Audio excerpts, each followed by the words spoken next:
Alternative Dig Talk. Real issues, real talk.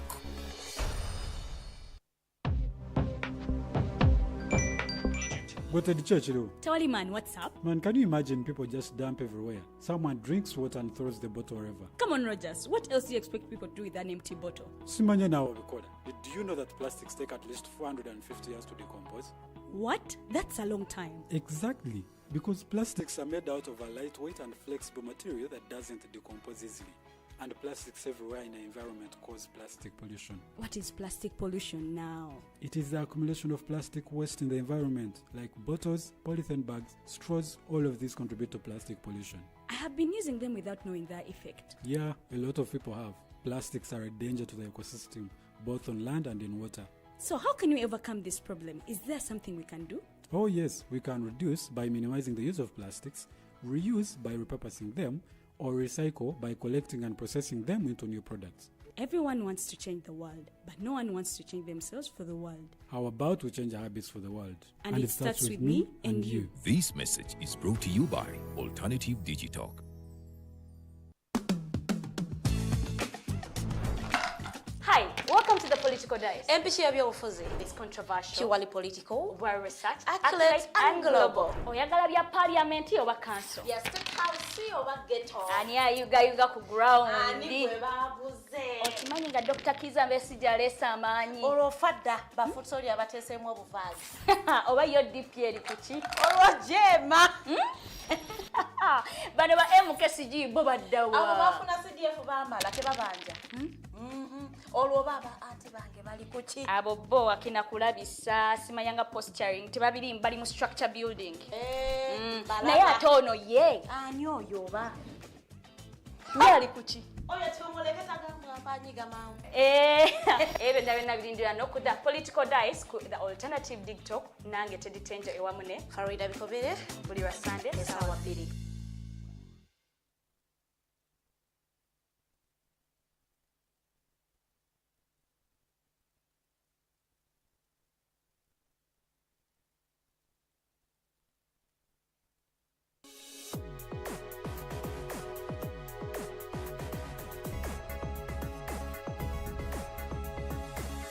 The Alternative Dig Talk.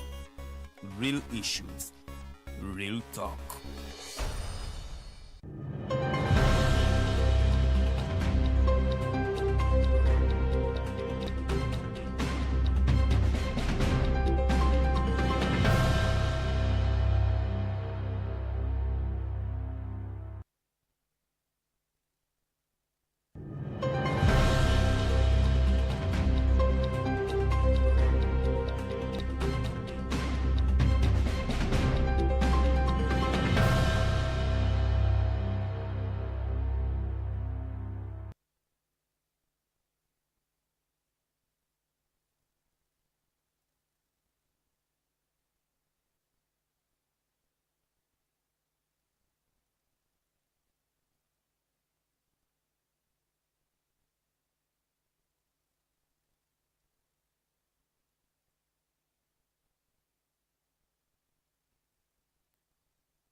Enkyera lunaku olwaleero webali kubanga oli ku the Alternative Digital TV nze Kenneth Rwemirembe Lubatinde kabakadde ka mawulire oba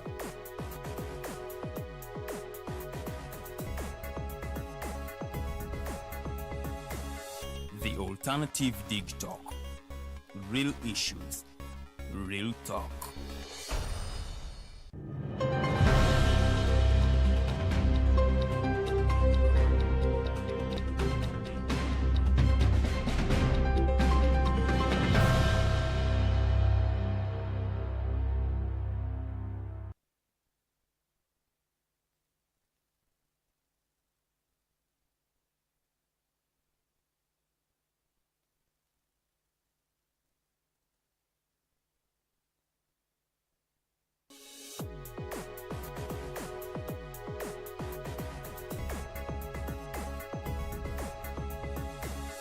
The Alternative Dig Talk.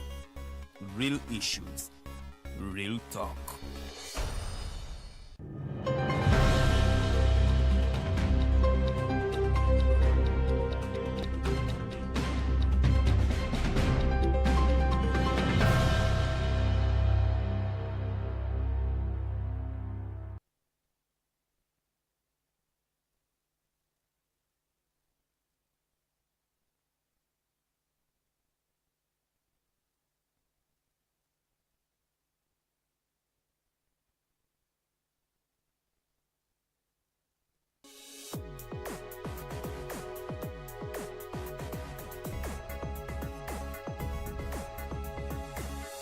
The Alternative Dig Talk.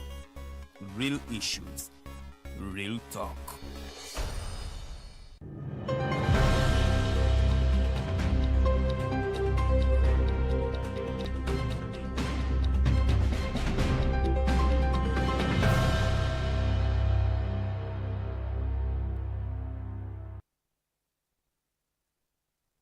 Tukwebaza gwe atwekumiddeko enkya y'olunaku ate olwaleero.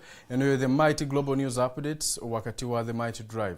Tubeera wano Monday to Friday ssaawa zibeera 2 ez'okumakya kutuuka ssaawa 4 ez'akalasaamayanzi.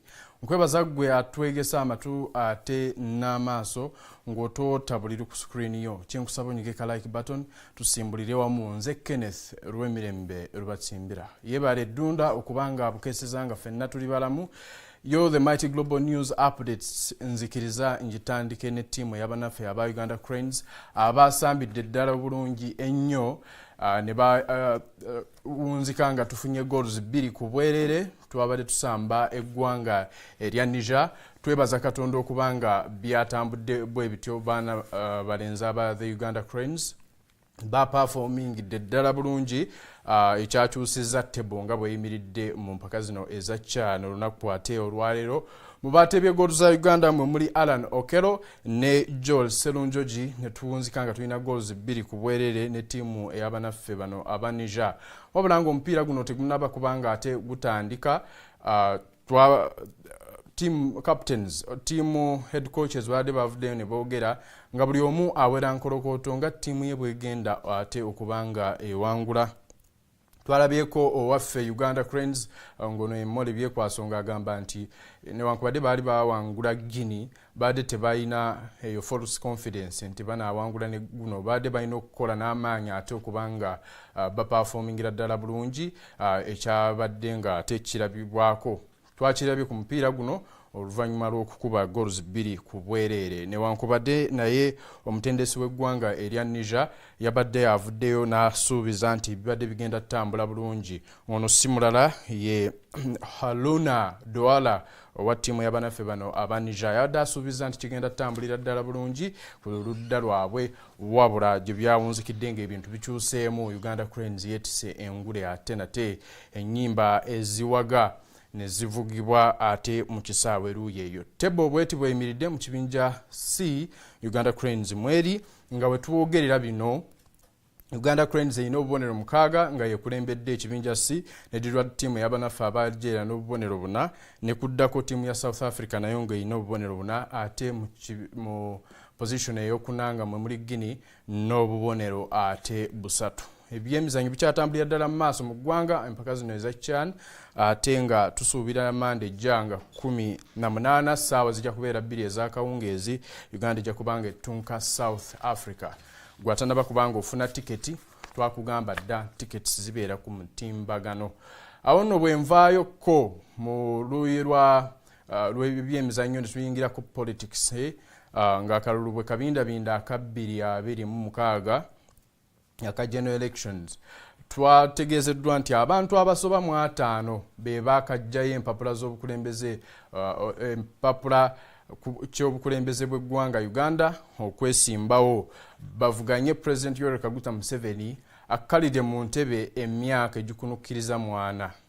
Abantu bano mwabadde baade 45 mu bo basajja kale nga abalala bakyala. Okusinziira ku Electoral Commission bagamba nti percentage esinze okujjayo empapula y'abavubuka. Kale nno tulinze tulabe baani abagenda oyitawo. Mu bano bo abakomyewo nga baaliwo mu kalulu akawedde mwe muri John Katumba ate ne munne Elton Mabirizi ngono ate naye asuubira kubanga ate akomawo yesimbewo. Bo bagamba omukwogerako nabo baade batusuubiza nti ku luno bazze n'amaanyi era entebe bandigisuuza tibuhabulwa. Tulinze tulabe bakinatambula bwe kityo wabulayo Electoral Commission yatandise olunaku olw'eggulu kubanga efuna abo abeegwanyiza ekifo ky'omukulembeze w'eggwanga okunona empapula kukyagendera ddala mu maaso okutuuka ng'ennaku z'omwezi 24 Septemba w'omwaka guno.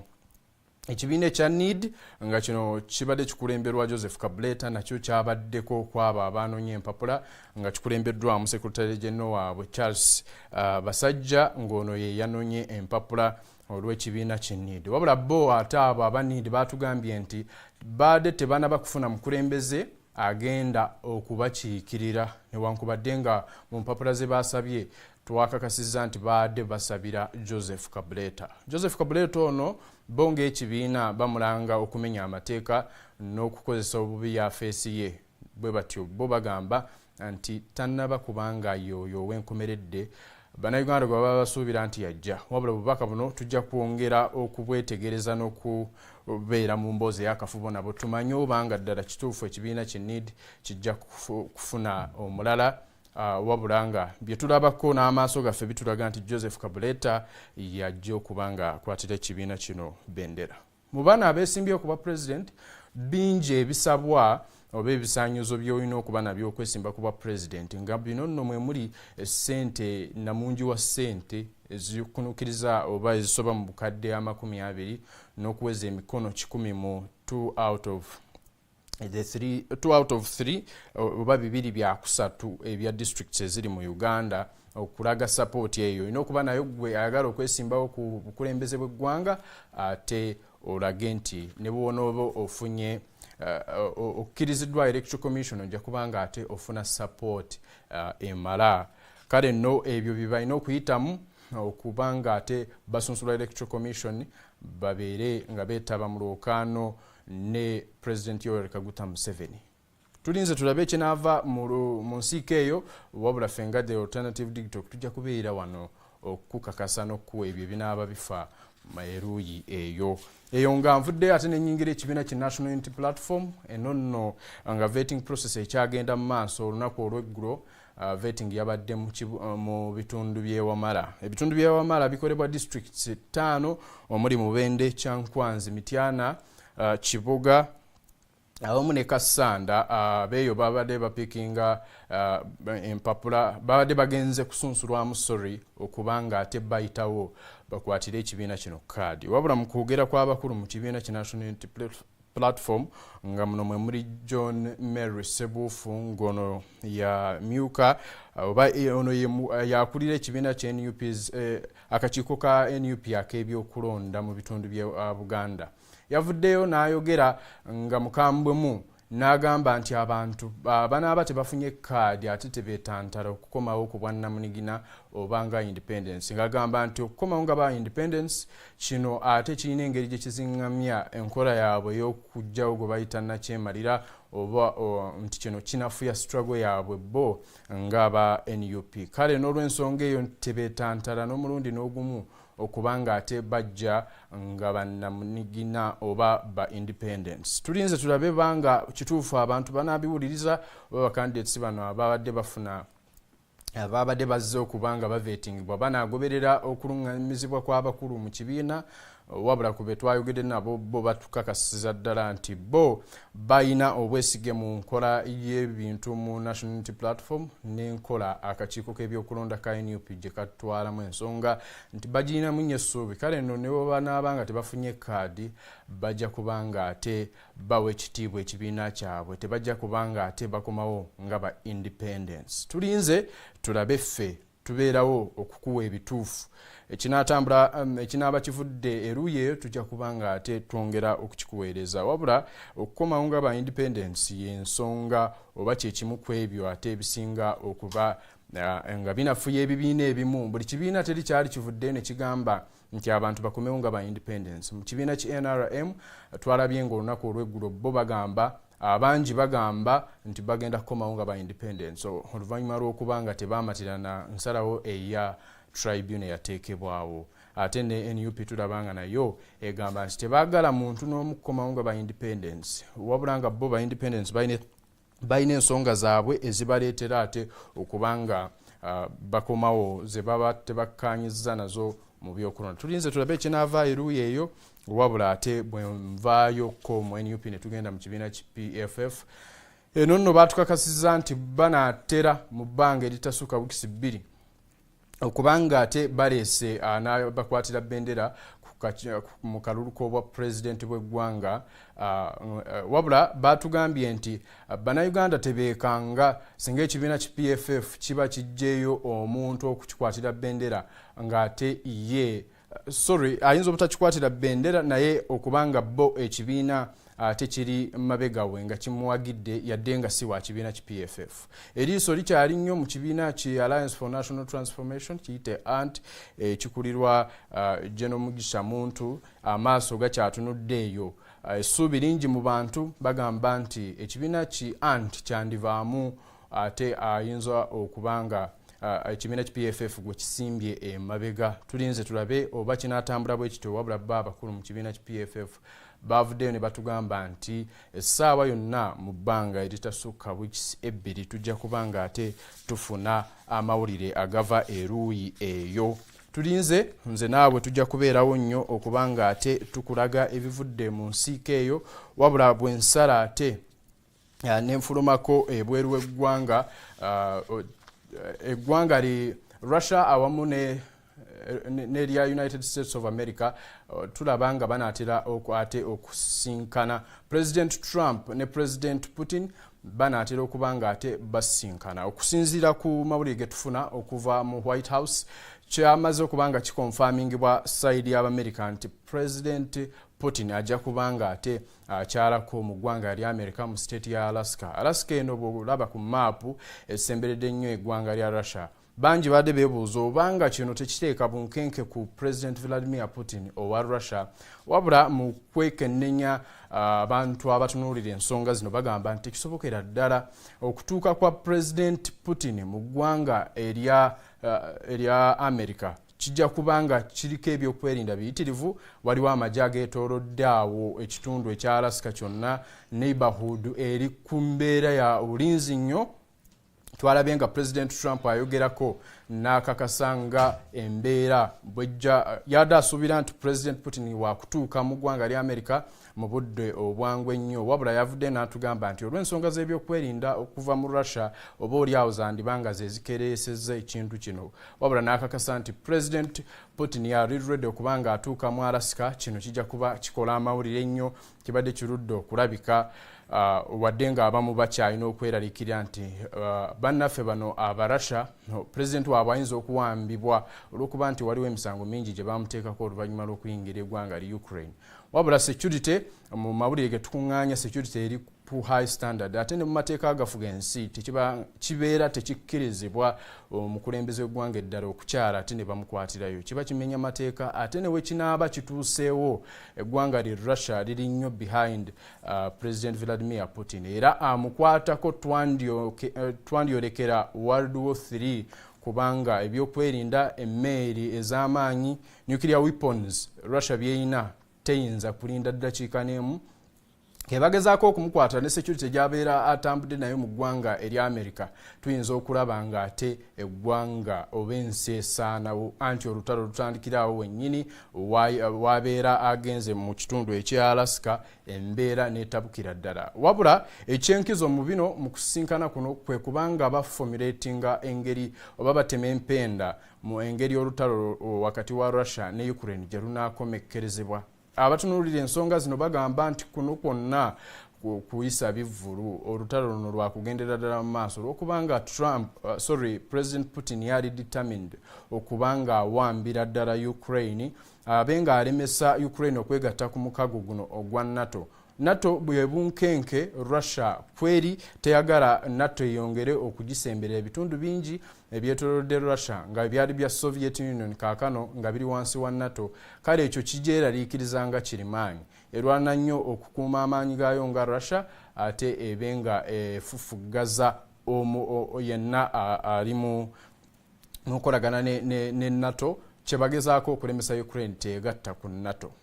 President Trump yagambye nti okusinkana kuno kujja kuba nga step nene mu kuleetawo emirembe mu bitundu bino wabula nga bwe tuzze tukutegeeza mawulire gaffe gano wano bulijjo nti olutalo luno lukoseza nnyo eggwanga li Ukraine nga wetwogerera Ukraine esurvivinga lwa buyambi bwefuna mu mawanga amalala ebyokulwanyisa sente ezibeezaawo ebintu ebimu intelligence wabula nga kino nno tekitaasa abantu bali mu ggwanga eryo. Okufa kukyeyongera, amawanga gonna gali mu kufiirwa abantu, amagye gafa side zombi, embeera si nnungi mu ggwanga li Ukraine. Kale nno kye tusaba nti ensinkana ya President Trump ne President Putin benga evaamu ebibala, tulabe ng'emirembe gyo gikomawo. The Mighty Drive yo esigala etambulira ddala. Kyenkusaba gwe onyige ka like button wegatire ddala butereevu ku mukutu oweereza amawulire mu butuufu bwago. Nyiga ka like button o subscribing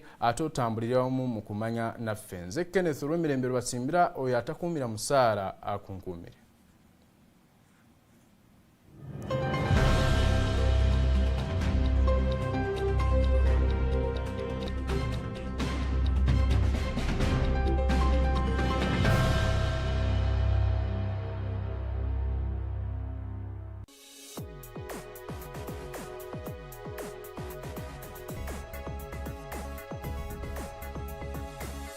The Alternative Dig Talk.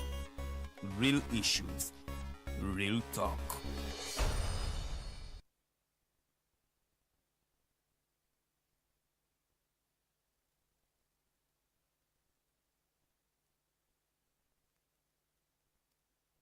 Hi, Rogers. Can I ask you something? Shoot. What does corruption mean? Well, summarily, corruption is abuse of public power for personal gain or for the benefit of a group to which one owes allegiance. For example, when a public office is abused by an official accepting or soliciting a bribe. By the way, private people can be corrupt too, like bribing police officers to escape fines. Okay. So exactly how does that concern me? Well, do you pay taxes? I guess, yeah. What does that have to do with this? Everything. Because those taxes you pay are supposed to facilitate services you use, like water, electricity, roads construction, medicines in hospitals, name it. Okay, that is much bigger than I thought. But it can be stopped, right? Well, yes, it can. Although it may not be as easy as it sounds. And here is the reason why. Corruption roots are grounded in our country's social, political, economic, bureaucratic traditions and policies. So, what has kept it going this long? I mean, why don't we stop it? Well, the main reason why it has been here for so long is because institutions are weak, either as a result of poorly defined ethical standards of public service, weak administrative and financial systems, or ineffective watchdog agencies. What can we do to stop it? At a national level, we must focus on strengthening the independence and effectiveness of public institutions that fight corruption. At a personal level, we must commit to never giving a bribe. I promise I'll never give a bribe. Well, that's a great decision you have made. Me and you now have to spread this message to all our friends. If we all do our part, corruption will be no more. This message is brought to you by Alternative Digital.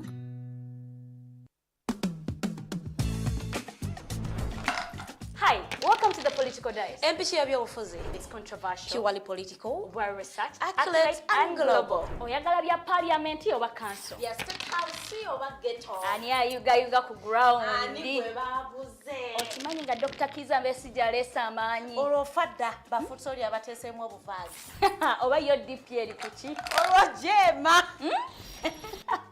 Bano ba MKCG bo baddawa. abo bafuna CDF baamala tebabanja, olwo baba anti bange bali kuki, Abo bo akina kulabisa simayanga posturing tebabiri bali mu structure building. Naye ate ono ye. ani oyo oba Ye ali kuki? oyo kyomuleketa gamwanyiga mangu. Ebyo byonna birindira n'oku the Political Dice ku the Alternative Dig Talk nange Teddy Tenjo ewamu ne Farida Bikobere buli lwa Sunday essaawa 2.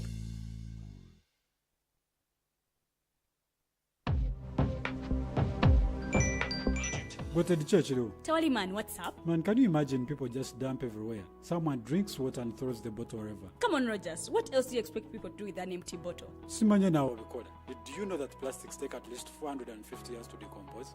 What? That's a long time. Exactly. Because plastics are made out of a lightweight and flexible material that doesn't decompose easily. And plastics everywhere in the environment cause plastic pollution. What is plastic pollution now? It is the accumulation of plastic waste in the environment, like bottles, polythene bags, straws. All of these contribute to plastic pollution. I have been using them without knowing their effect. Yeah, a lot of people have. Plastics are a danger to the ecosystem, both on land and in water. So how can we overcome this problem? Is there something we can do? Oh yes, we can reduce by minimizing the use of plastics, reuse by repurposing them, or recycle by collecting and processing them into new products. Everyone wants to change the world, but no one wants to change themselves for the world. How about we change our habits for the world? And it starts with me and you. This message is brought to you by Alternative Digitalk.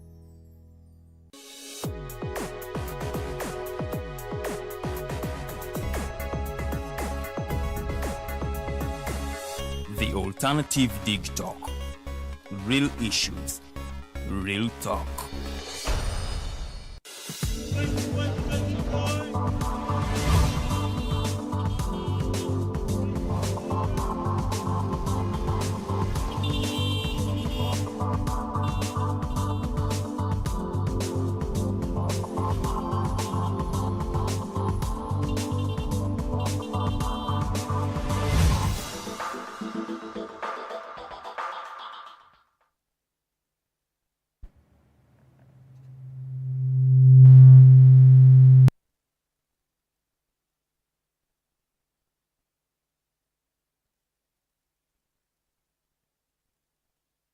Amacha nga malungi essaawa ziri 2:27 era nga nkubuuzako naawe osinzidde okuba nga otulaba nkwaniriza nnyo ku program eya Mighty Drive amacha g'olunaku olwaleero ng'ennaku z'omwezi 12 omwezi ogwa August oba muyite mu mwaka ogwa 2025 nkulamusaako ate nomunange wonna wosinzidde okuba nga ate otulaba wonna wosinzidde okuba nga otwegeka amaaso ali mu ggwanga Uganda n'emitala w'amayanja oba n'ebitundu by'eggwanga eby'enjawulo nkulamusaako weebale nnyo emirimu gy'okwasaako engalo nkwaniriza ku programu eno ya Mighty Drive tubeerawo okuva ku lunaku olw'Emmande okutuuka ku lunaku olwokutaano ziba ssaawa 2 ez'okumakya okutuukira ddala ku ssaawa 4 ezakalasa mayanzi era nga tuba tutaanya ku nsonga ez'enjawulo zotasalidde kubeera nga ate osubwa olunaku olwaleero ensonga zetugenda okuba nga twogerako nsonga zikwatagana ku bwongo kati tulina abantu bangi nnyo abayingidde electoral process eno abamu balimu nga abawagizi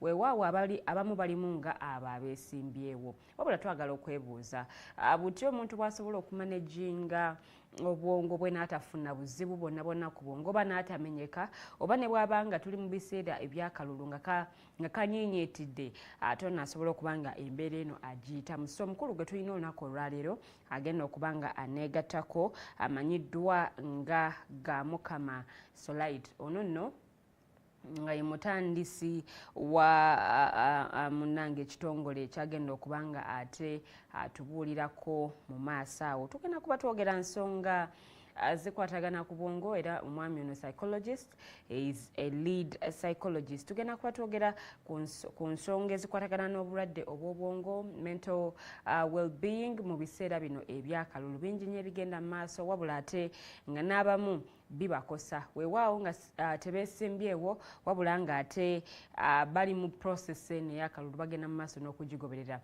ba activist mbeera eno musobola kubanga mugiyitamu mute naye nga nkwaniriza era njagala n'okulisaayo bannayuganda abagenze mu bungi okuwagira olunaku olw'eggulo ng'eggwanga Uganda lizannya eggwanga ate no munnange erya Niger okusobola okulaba nti ate tulaba butya bwe tusobola okuyita mu process eno nga tukulembedde ekibinja tuyitawo tutya tuli mu mpaka eza Chan so no munange nja kubanga nkubuulirako nga muganda wange Kenneth bwakutegeezezza nti mu kiseera kino eggwanga Uganda essanyu lye tulina lya Mokiwagonja oluvannyuma lwa goal ezateebeddwa omukulu Alan Okello n'omukulu Serunjoji mu mupiira ogwa Uganda versus Niger olunaku olw'eggulo mu kisaawe e Nambole wabula njagala kwebaza bannayuganda nti bajjumbidde nnyo okuwagira mu bungi era nga mu kuwagira okwo twagenza okulaba nga abantu bangi essanyu libabugaanye goal eyasoose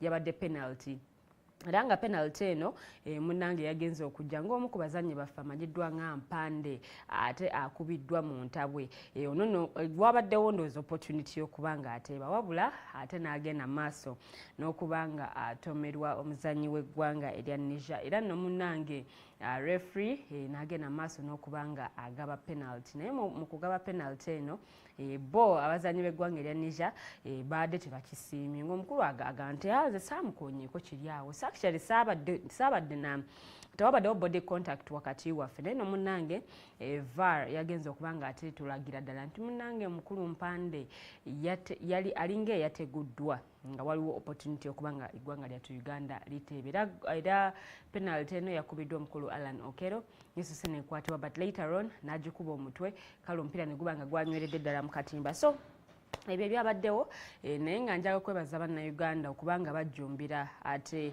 okuwagira eggwanga lyattu Uganda nti newankubadde ova side eno oba owagira kibiina kya byabufuzi gundi nkwebaza ate gwawaayo akadde okubanga osupportinga eggwanga lyattu Uganda that means tulinako wetutambudde oba tulinako wetutuuse bwe kikwatagana ku bannayuganda okuwagira nate omupiira bwe tudda mu nsonga z'ebyobufuzi waliwo no munnange bba abakyemulugunya n'ensala ate munnange eyasalibwa still mu kamyufu ak'ekibiina kye NRM akakiiko akateekebwawo okuwuliriza okwemulugunya kwabwe nga bamu bagamba nti ensala bakulu bano gye baasalamu si ya bwenkanya era nga bo tebagikkiriza era nga n'abamu bakyawera nkolokooto nga bwe bagenda okuba nga beesimbawo ku bwannamunigina ebyo nno bye tugenda okuba nga twogerako because abamu bali stress abamu bali depressed nga abamu bagamba nti bataddemu ensimbi mpitirivu nnyo mu kulaba nga ate bafuna obuwanguzi bagenda mu maaso n'okuba nga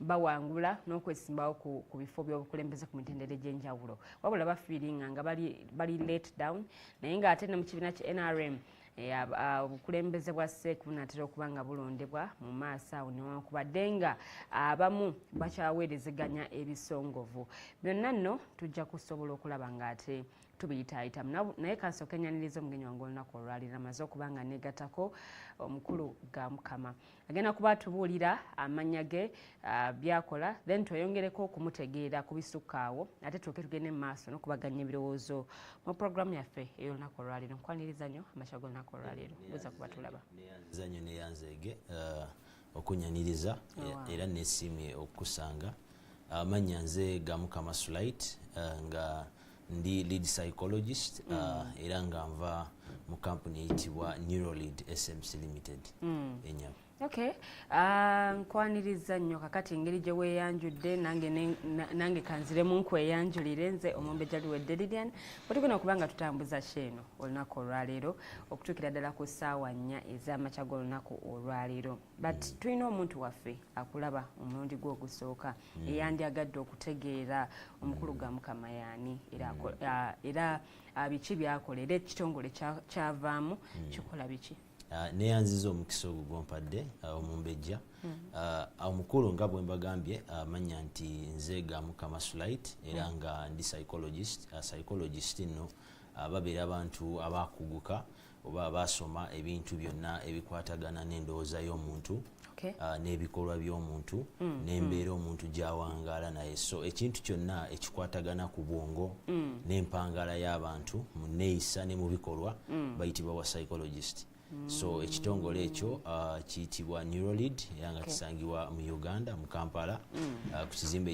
ekiyitibwa Newmark Towers so bye tukola tuyambako abantu okubeera nga tubayamba okubeera nga ensonga ezikwatagana ne behavior science oba kiwandiise enneeyisa yaabwe n'obwongo bwabwe nga tubeera nga tubayamba mu nsonga bwe zityo lwaki psychology umanye ebyokusoma bingi nnyo bamu baagala kukola mu nnyonyi abalala baagala kubeera bayinginiya bannamateeka kiki ekyakubagula njagala kubeera psychologist ekintu ekimu ku byanjagazisa ekintu kino nti bw'otunuulira ebimu ku bikola omuntu bwe bwongo bw'omuntu nti omuntu yenna singa aba nga obwongo bwe tebuteekanye oba nga tetuyinaawo mbeera zetusobola kubeera nga zituyamba okubeera nga abantu tubayamba netubeera abantu bangi abalina ebizibu abalina okusomozebwa mu ndwadde ez'obwongo. Abantu bangi abalina okusomozebwa mu ndwadde ez'obwongo okugeza tulina kye tuyita stress oba okweraliikirira. Ebintu bingi ensangi zino ebireetedde abantu stress. Abamu families ze bawangaliramu, emirimu gye bawangaliramu, embeera ze bawangaliramu eza bulijjo. Twesanze nti n'abantu abavunaanyizibwa mu ggwanga lino ne mu nsi endala batuvuddeko mu mbeera eri bw'etyo. So kati nga ffe tubayamba okubeera nga bafuna obudduukiriro singa embeera eyo eba eguddewo.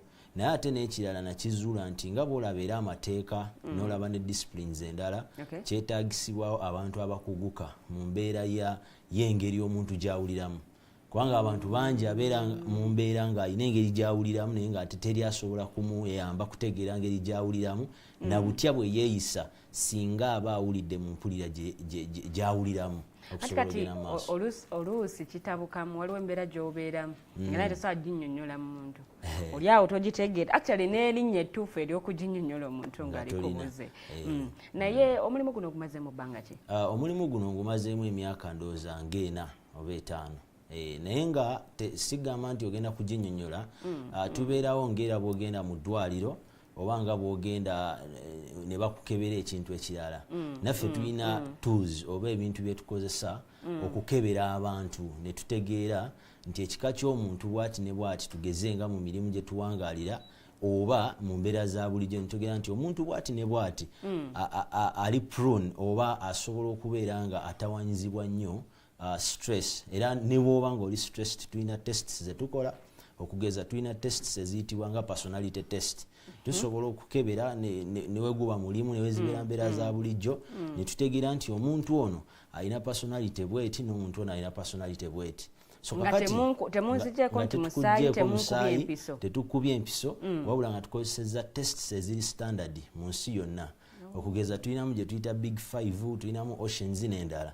So olwo olulimi lwaffe eri naye nga bwe tugikola tusobola okukunnyonnyola ne tukubulira nti munnange okusinziira ku personality bweti oba ekikula ky'olina waliwo kye tuyita openness to experience. For example nja kuwaayo personality emu tugiyita neuroticism.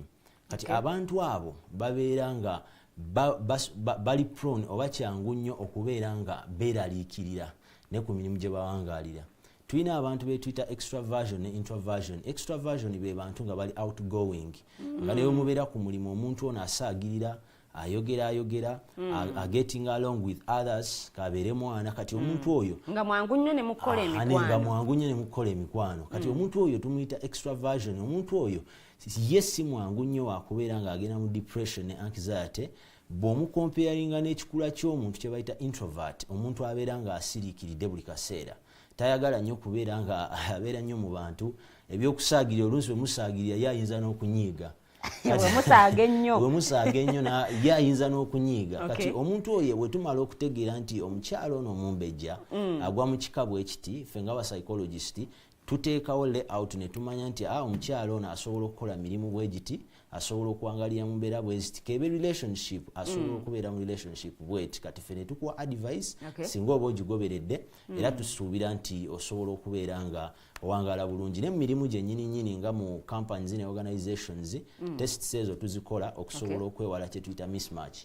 Manyi abantu bangi bali mu bifo naye nga ate si bye balina okubeeramu. N'osanga ng'omuntu oba oluusi we baamuteeka ate yandikoze bulungi mu kifo ekirala. Olowooza totuuse tugobya.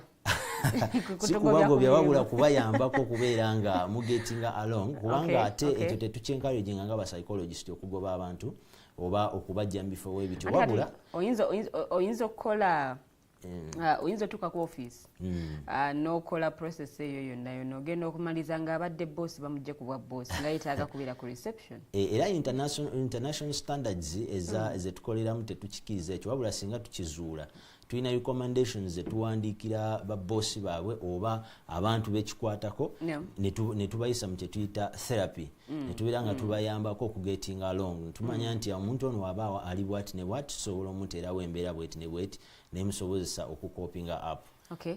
So bino mubikola okusinziira ku blood group y'omuntu. Blood group naye ina kye contributinga. Well, blood group terina nnyo kye contributinga wabula waliwo kye tuyita cognitive system oba enkula y'obwongo bw'omuntu ye contributing. Because batugamba abantu ba blood group O bo tebalina nnyo buzibu ne bwanyiga kakkanirawo talwawo nnyo kunyiga naye ate abantu ba blood group AB I think it's AB negative or AB positive abo bo bw'aba akunyigidde aba akunyigidde kati ekyo then aba ne bagaba balina nnyo OCD syndrome so like ebintu bwe bityo kati ekyo kijja nnyo mu genetics bw'ogoberera genetics ekyo kiyinza okukwatagana ennyo naye bw'ogoberera behavior science enneeyisa y'abantu kati ate ekyo kidifaringamuko nti mu behavior science fe kyetufokasingako ennyo kukutunuulira okuviira ddala ku njogerayo kubikolwa engeri gy'otambuzaamu amaaso kati fe tusobola okurulinga out situation ne tugamba nti omuntu ono ali mu mbeera bweti ne bweti tobanga wansomye dda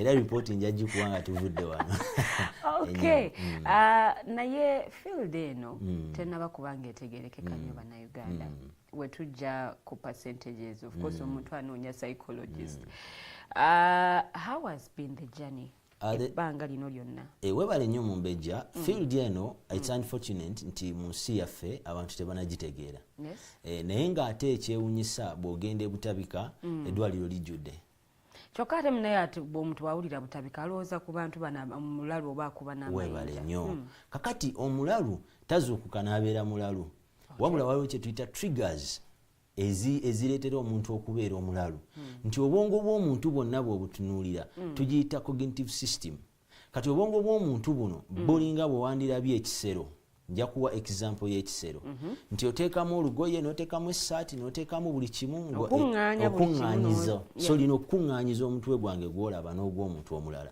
naye waliwo kye tuyita neurons oba kyewandiise bwe zibeera masimu oyinza okiyita signals bwebeera radio oba amasimu oba tv zino zetuliko kakati olw'okuba kuŋŋaanyizo singa sisitimu yaffe eno egenda n'ebeera nga byekuŋŋaanyiza tesobola kubisengejja neurons zino oba obusimu buno obutambuza amawulire nti kakati olina kukola kino olina kwogera kino bukyankalana nga radio bweyinza okukuba kati we bukuba omuntu n'adivopinga gwe kyoyinza okuyita ki eddalu so singa abantu balowooza ku balalu naye singa tubeera tetuzzeeyo ne tutegeera nti tulina okubeera nga bwe tuteeka amaanyi mu bintu ebirala tuteeka amaanyi okulaba nga abantu tusobola okubayambako okubeera mentally stable stress ne tuzikendeeza emotions zaabwe engeri abantu gye bawulira ne babeera nga tuziconsideringa tusobola okweyongera okufuna cases z'abantu abalalu mu ggwanga oba tusobola okubeera nga tweyongera okufuna cases za depression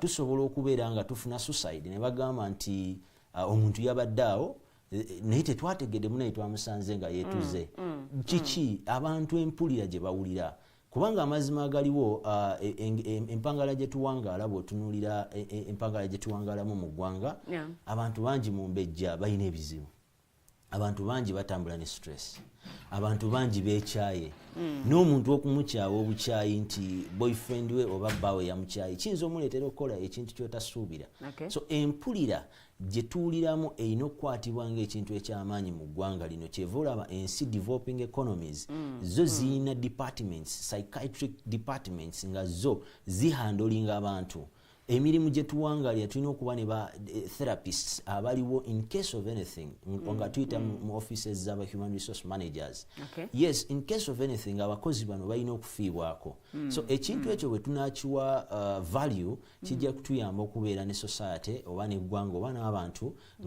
ng'ebizibu ebyo tebituukawo is it that naffe tetuwaddeeyo okumanyanga like omutima ogwo ogwagala okumanya ensonga ezitutawaanya ku bwongo ekiviiriddeko n'abantu okuba nti bali mentally broken oba bali broken down emotionally naffe tetuwaddeeyo nnyo ku mpulira gye tuwulira budde oba nammwe muli babbeeyi tetuli babbeeyi nnyo munnange naate ekyewunyisa naye lwakuba nti nga bw'olaba nti naffe ng'abantu tetwewadde budde kuwuliriza bwongo bwaffe buwulira butya kubanga gwe ng'omuntu osobola okuba ng'owanga naye nga gwe nga gwe teweezuulanga nti nze nga nze mu mbeera bweti ne bweti ngiwuliriramu ntya era how do I cope up with this one omuntu agamba mpulira stress nyingi nnyo kangende neebake manye bigamba nti ebyo tubiteeka nnyo mu luzungu kati bwetubuteeka mu luzungu omuntu omu abuzaabuzibwa ali depressed n'ali stressed kati omuntu ali stressed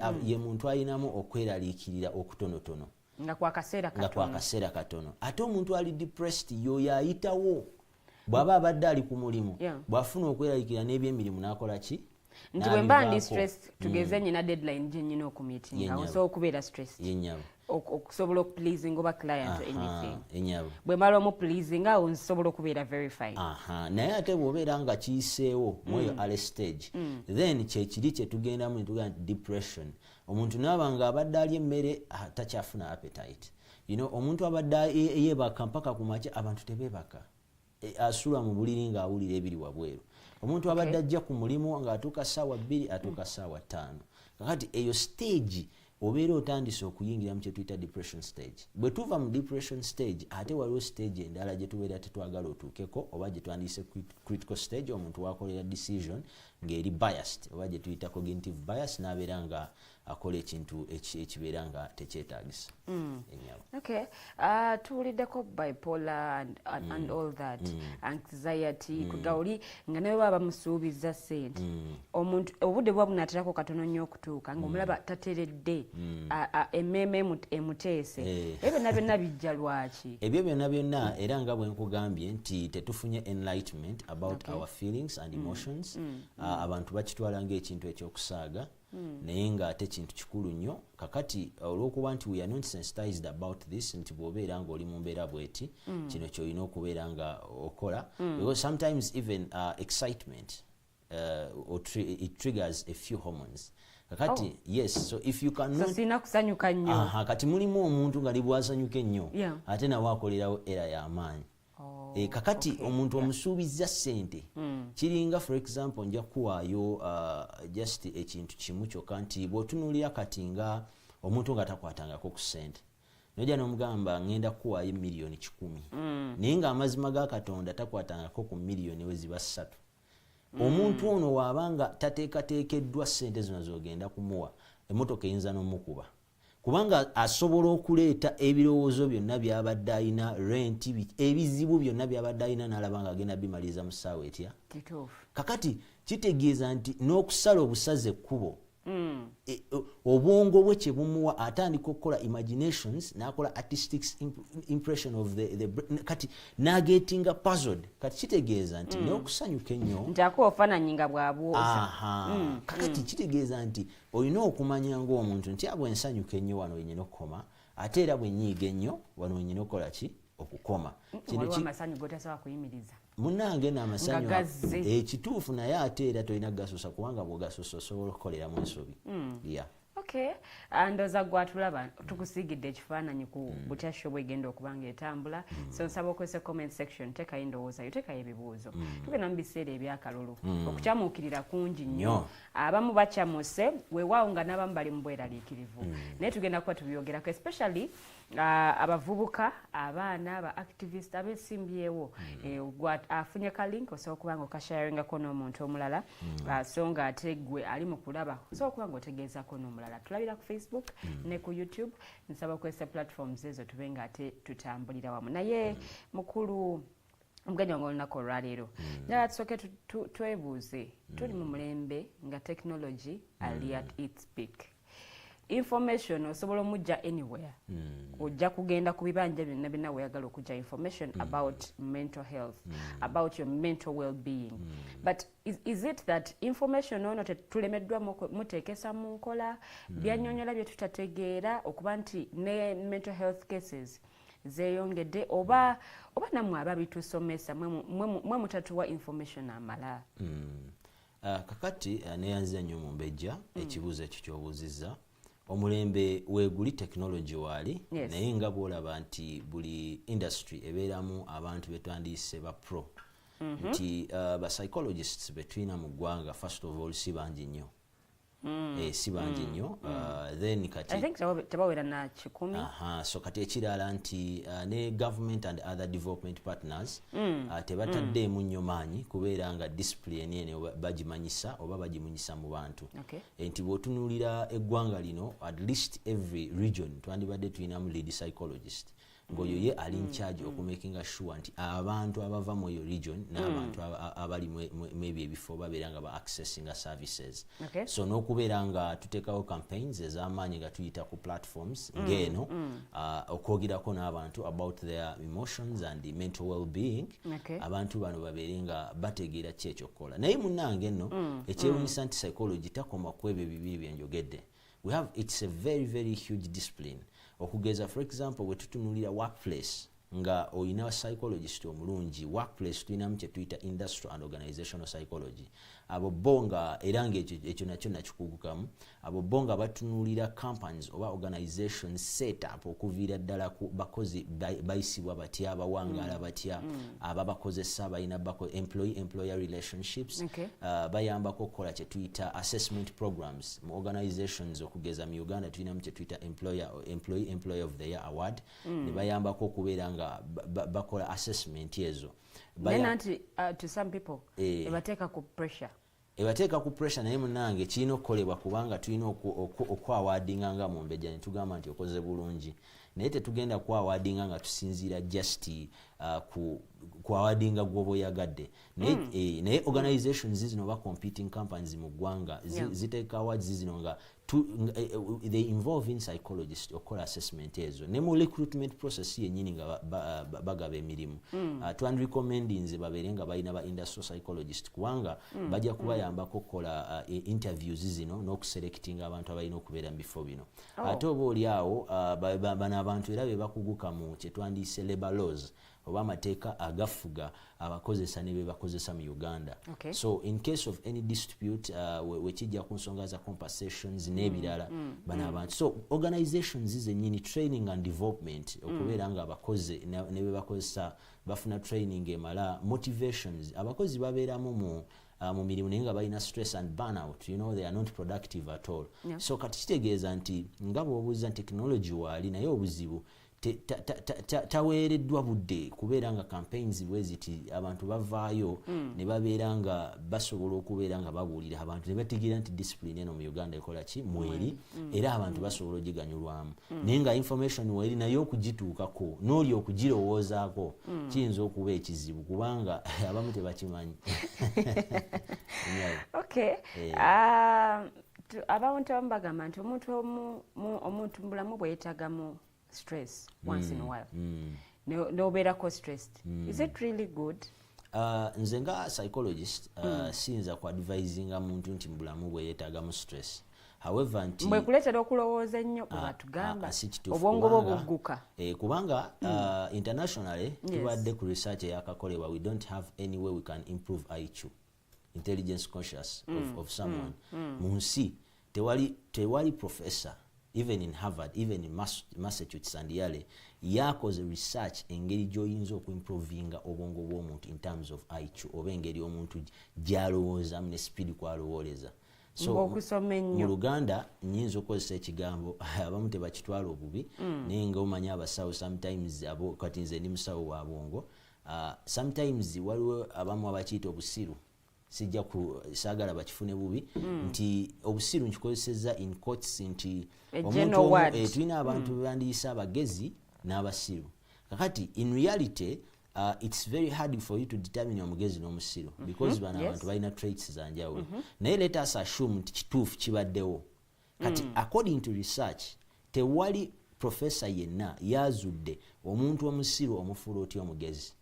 Abamu batugumya nti bw'osoma ennyo bw'onoonya okumanya n'okola research kale waakiri ojja tutuukako samwe abaganye nti omwana oyo mugezi naye ng'ate gy'ovudde bakuyita musiru. Munnange nno ate there is a difference between IQ n'ebintu byekisoma.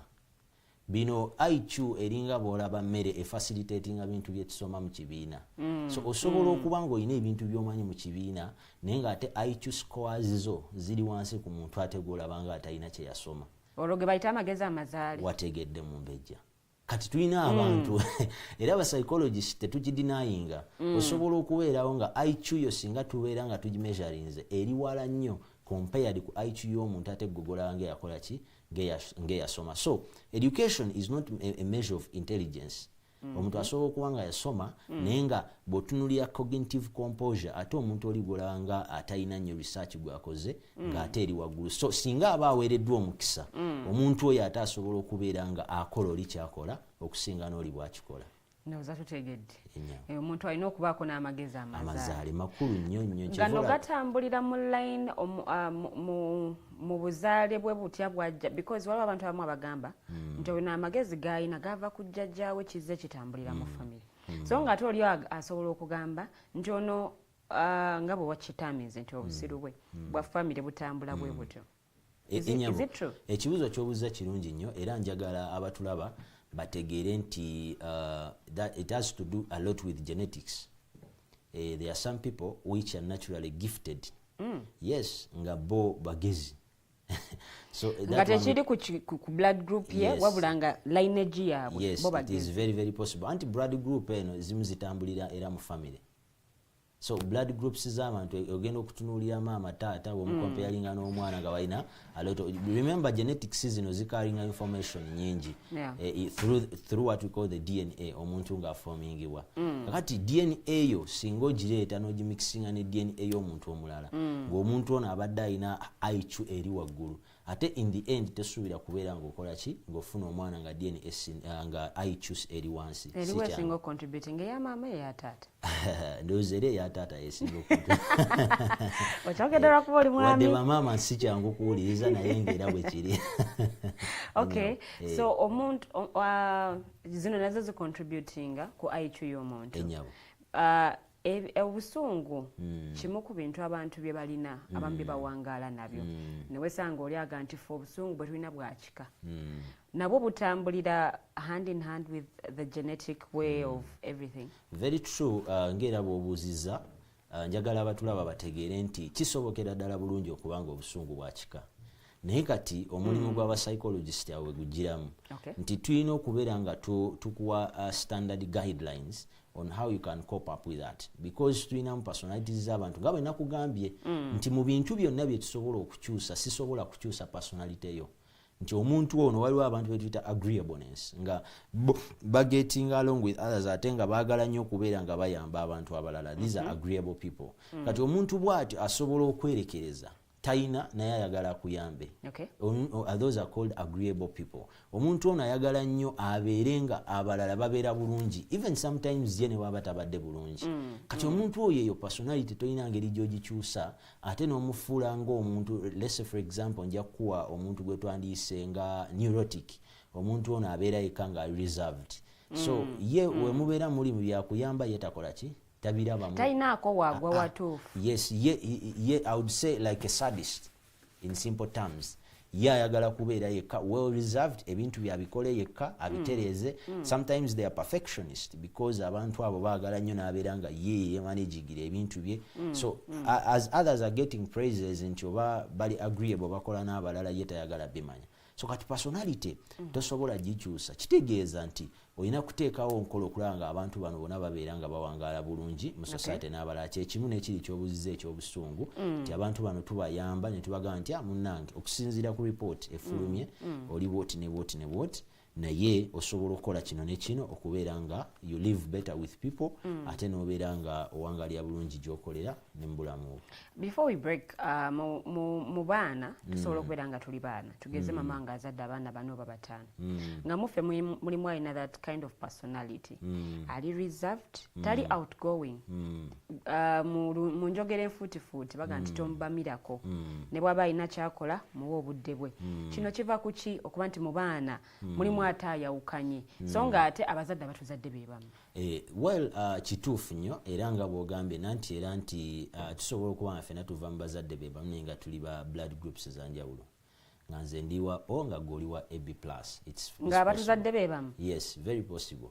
Twawukanira wata twawula te blood groups nti genetics zino zitambulira mu lineage kakati kitegeeza nti gwe nga gweosobola okubeera ne makeup maybe yajjajjaawo obanga ate oli alina gyeyakola adoption okuva ku ate maybe sengaawe. So kyevola nti genetics osobola okuba nga even identical twins you can be having different blood groups. It's very possible. Nosanga ono wa B+, ngono wa AB+. It's possible. Okay. Kati kitegeeza nti n'ekyo ky'obuuziza kisoboka musobola okuba nga muli ba Luganda naye ng'ate make-up yammwe munda ebintu byanjawulo ng'ono anyiiga nnyo ng'ate ono takola ki tanyiiga nnyo naye ng'abaana tuadvisinga abazadde n'abantu bonna nti tugezeeko okunoonya ba psychologist bano kijja kuyamba nnyo abazadde bano okutegeera abaana be badiiringa nabo nti bw'otunuulira mu Europe n'amawanga agakuze batandika bo mu Uganda tulina enjogera nti abasajja abo batusinga obwongo omwana bamulabirawo tebamulabirawo naye balina abakugu abawula nti ono omwana psycho omwana ono omwana ajja kukola kino asobola kino kyevula ne mu byemizannyo ng'ebyo abaana batandika obatwala mu academies at a very early stage agenda okuvaayo nga he's a star kyokka ate ffe wano oyagala okgenda mu byemizannyo nga babikulemesa naye singa ate tuba tulina offices oba ebifo nga bino gy'osobola okutwala omwana omulaba ayimbayimba oba azanyisa kino na kino beera ng'onoonya abakugu ba psychologist bajja kubuulira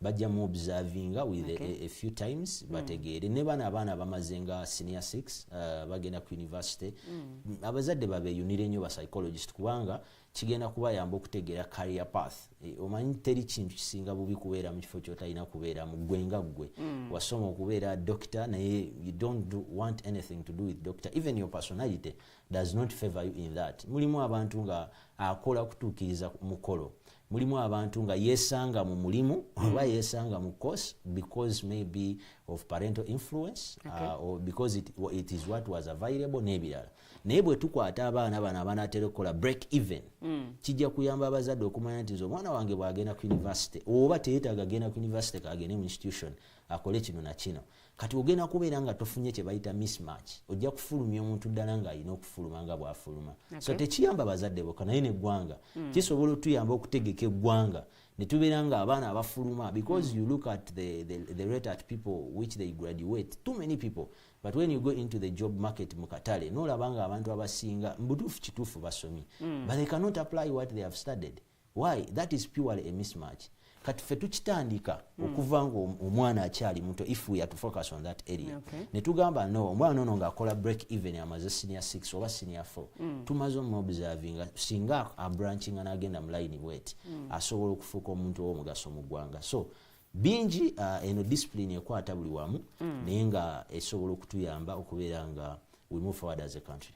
Thank you so much. Tugenda tusooka tumumulemuko katono nnyo bwe tukomawo twongere okutanya ku mulamwa gwaffe ogw'olunaku olwaleero tuli ku nsonga za bwongo tuli mu electoral season twatandise dda abamu beesimbyewo but also kyakonyeeko wano nga tetunnabagenda mu kuwumulamuko katono nnyo kwe kuba nti abantu abamu muli awantu mutalina kubeera nga tewamanya nti oyagala nnyo okubeera omukulembeze oyagala nnyo okwesimbawo naye ate tolina kubeera mukulembeze olw'ekikula kyo neeyisayo n'ebirala. Let's break shortly. When we return tugenda kuba nga ate tutandikirawo wennyini nnyini atubuulire tusobola tutya okwewala ebintu nga stress, anxiety, depression mu electoral cycle eno. Come we discuss ng'oteekayo comments nja kuba nga nzisoma.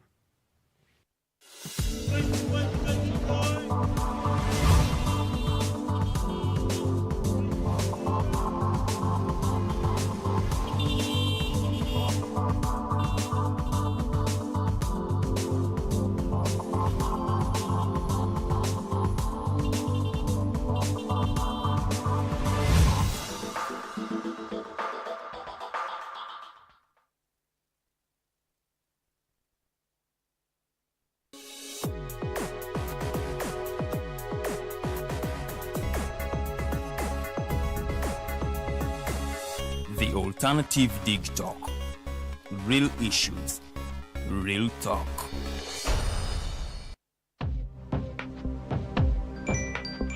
Go to the church, though. Tawali man, what's up? Man, can you imagine people just dump everywhere? Someone drinks water and throws the bottle wherever. Come on, Rogers. What else do you expect people to do with an empty bottle? Simanya now, recorder. Did you know that plastics take at least 450 years to decompose? What? That's a long time. Exactly. Because plastics are made out of a lightweight and flexible material that doesn't decompose easily. And plastics everywhere in the environment cause plastic pollution. What is plastic pollution now?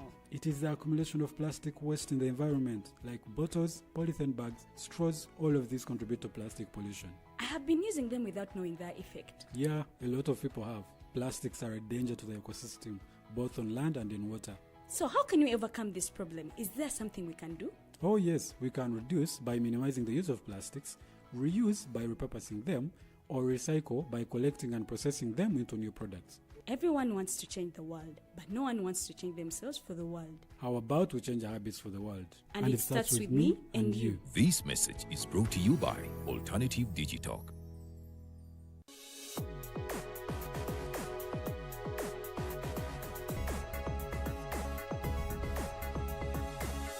The Alternative Digitalk.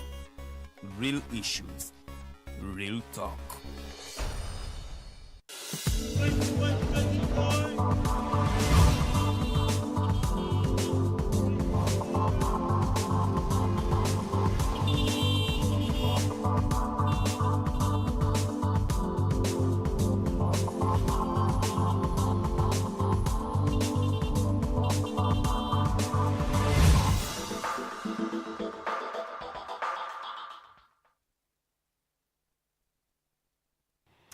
Weewaawo kulikayo nnyo mu kuwummulamu okwo tukyagenda maaso ne program eya Mighty Drive era nga olunaku olwaleero namaze dda ate okuba nga neegattibwako omugenyi wange olunaku olwaleero omukulu Gamukama era nga ono ava mu kitongole ekiyitibwa Neurolead SMC Limited agenda kubatubuulira biki bye bakola but also tweyongere okutegeera butya bwe bali mu kuyambamu abantu ku mitendera egy'enjawulo. Tulina kati abantu baffe abali mu kalulu, abamu bali mu kuparticipatinga, abamu beesimbyewo, but we would love to know bo babayamba batya. Abamu bali depressed already, twakava mu kamyufu ka NRM naye ng'ate abamu tebanaba nakumatira n'ebyo ebyalangirirwa akakiiko k'ebyokulonda. So I would implore you to drop in your comments. Nja kuba nga nzisoma nga shote naba kubanga ewunzikibwa olunaku olwaleero. Buuza ebibuuzo byetaaga okuba nga obuuza ebikwatagana ku mental health mu kitundu mw'owangaliro olina abantu bolaba beeyisa mu mbeera etategeerekeka. Ebyo byonna byonna nno munnange osobola okuba nga obibuuza, omugenyi wange ajja kuba nga ate abikuddamu butereevu. Naye nga tube nga tuyingira mu mulamwa gwaffe gw'olunaku olwaleero. Ekifaananyi kyotusiigidde wali kyongedde okunzibula amaaso nti waliwo abamu abaagala okwesimbawo naye nga tali mmenti kwesimbawo olw'ekikula kye olw'enneeyisaayo oba n'olwa jinzize nga bwe zize zitambula. Abakulembeze be tulina ssaawa zino olowooza bino babiteekesa mu nkola nga tebannaba kusalawo kugenda na path gye bagenzeemu. Ekisooka kya byonna nakola research ng'omuntu first of all nenkizuula nti tetulinawo kyewandiise National Psychological Readiness Electoral Support Program as a country for the last 40 years. Tetulinawo nteekateeka ng'eggwanga eriteekeddwa okubeera nga abantu tubateerawo program ebayambako ku psychological preparation okubeera nga ebayamba mentally okubategeka and emotionally okugenda eri akalulu okumala emyaka 4 egiyise kubanga gy'emyaka gye tubadde gye tutegeddeko abamu ku ffe. Kakati the lack of National Psychological Readiness Electoral Support Program kintu kikyamu nnyo era nja kusaba bekikwatako babeere nga ba-adoptinga system oba enkola bweti nti buli we tubeera tugenda mu kalulu twetaagawo enkola ey'awamu ng'eggwanga okuteekateeka abantu abeesimbyewo. Programu eno erimu abantu ba mirundi nga 3 okuteekateeka kye twandiise Electoral Commission oba akakiiko akavunaanyizibwa ku by'okulonda n'okulondesa. Akakiiko kano keetaaga katya programu eno nti akakiiko kano kalina be tuyita officers abagenda okubeera nga balondesa abantu. So yo nga system eyo efeesinga kye twandiise pressure oba kyewandiise political tension and pressure from the public and from within ng'abakozi during that process because they have to report, they have to do this, they have to do this. So bano abantu balina okubeera nga within that program bateekebwa ne bamanya how to handle this kind of situation as we head for the election. The same way we are looking at logistics, at the legal framework, at security and other organs, tulina okubeera nga tuteekateeka abantu bano abagenda process. Ekyokubiri tutunuulira kye tuyita the politicians or the leaders who are going to participate in this election. Abakulembeze abagenda mu kalulu kano njagala tutunuulire akalulu akakavaako nga bwogambye akalulu ketwakavaamu aka primaries nga bwogambye aka NRM. I saw a footage where the Prime Minister was slapped. I saw people fighting. I saw people beating each other. Naye kiva ku ki? Abambocheze motoka. Do you think someone to get an audacity of slapping a leader is something which is usual? Kitegeeza nti omuntu ono obwongo bwe ye gw'okiraba nga akoze ekintu ng'ategeera bulungi naye teyateekebwa. So kati kitegeeza nti so this whole violence in the NRM primary, this is psychologically motivated. Okay. So naye we are not looking at it in that direction. Nti abantu bano abakulembeze abagenda okujja mu kalulu bo obwongo bwabwe buteekefuteefu. Bwe tutunuulira abantu abali mu primaries zino eno ojja kulaba emivuyo mingi bagenze mu tribunal bagenze biki balwana. There is need for psychology at play. So twetaaga ba psychologist first of all to handle these people at political party levels nga bategeka programs ez'enjawulo nga bwe tutegeka workshops oba induction program babaleetere ba psychologists bano bababuulire nga tebanagenda mu kalulu. Bwe banakikola ojja kwesanga ng'emivuyo egibadde mu kalulu ate mwana tutegiriimu kubanga bajja kuba obwongo babuteesateesa. Tutunuulire abantu abateeka ssente mu kalulu. I was recently talking to one person and he told me to win an election you need about 1 billion UGX or 500 million UGX if you are very influential in your society. Kakati omuntu akutte miliyoni 5 oba 600 oba akawumbi kamu akatadde naye atunze ettaka lye atunze ennyumba ye omuntu ono abadde n'omukyala abadde n'ab'eŋŋanda. This is family property. Naye yamanya akalulu ali kuki ku sure win. Ayingidde akalulu olw'okuba amanya agenda kuwangula bamukubye akalulu. Omuntu ono agenda kuva mu stages zino ze twogedde ojja kusanga omuntu ono ajja kutandikira mu stress. Omukyala amugamba watunda ettaka lyaffe, abaana bamugamba taata wakola bubi. Agenda ayingire mu kye tuyita depression. Before you know it omuntu ono ajja kuluzinga career ye, omuntu ono asobola n'okuluzinga obulamu bwe. So abakulembeze baffe nga bayingira mu kalulu as we go to 2026 balina okuteekebwateekebwa bamanye nti we should not look at this world in a myopic state, meaning that if it is a coin erina okubeera ne side bbiri. We are either going to win or we are going to lose. Kati ng'omuntu alowooleza ku rate ey'amaanyi nga psychologist olina okuteekateeka omuntu ono nti either you win or you lose, you must remain strong mentally. Obwongo bwo bulina okusigala nga buli strong kubanga tugenda mu kalulu ojja kubiraba mu mbejja. Ojja kutuuka gundi yalaga nti yaddayo mu kyalo eyali e Kampala yalaga nti oyo yalwala pressure yamukuba. Kitegeeza ki? Kalulu.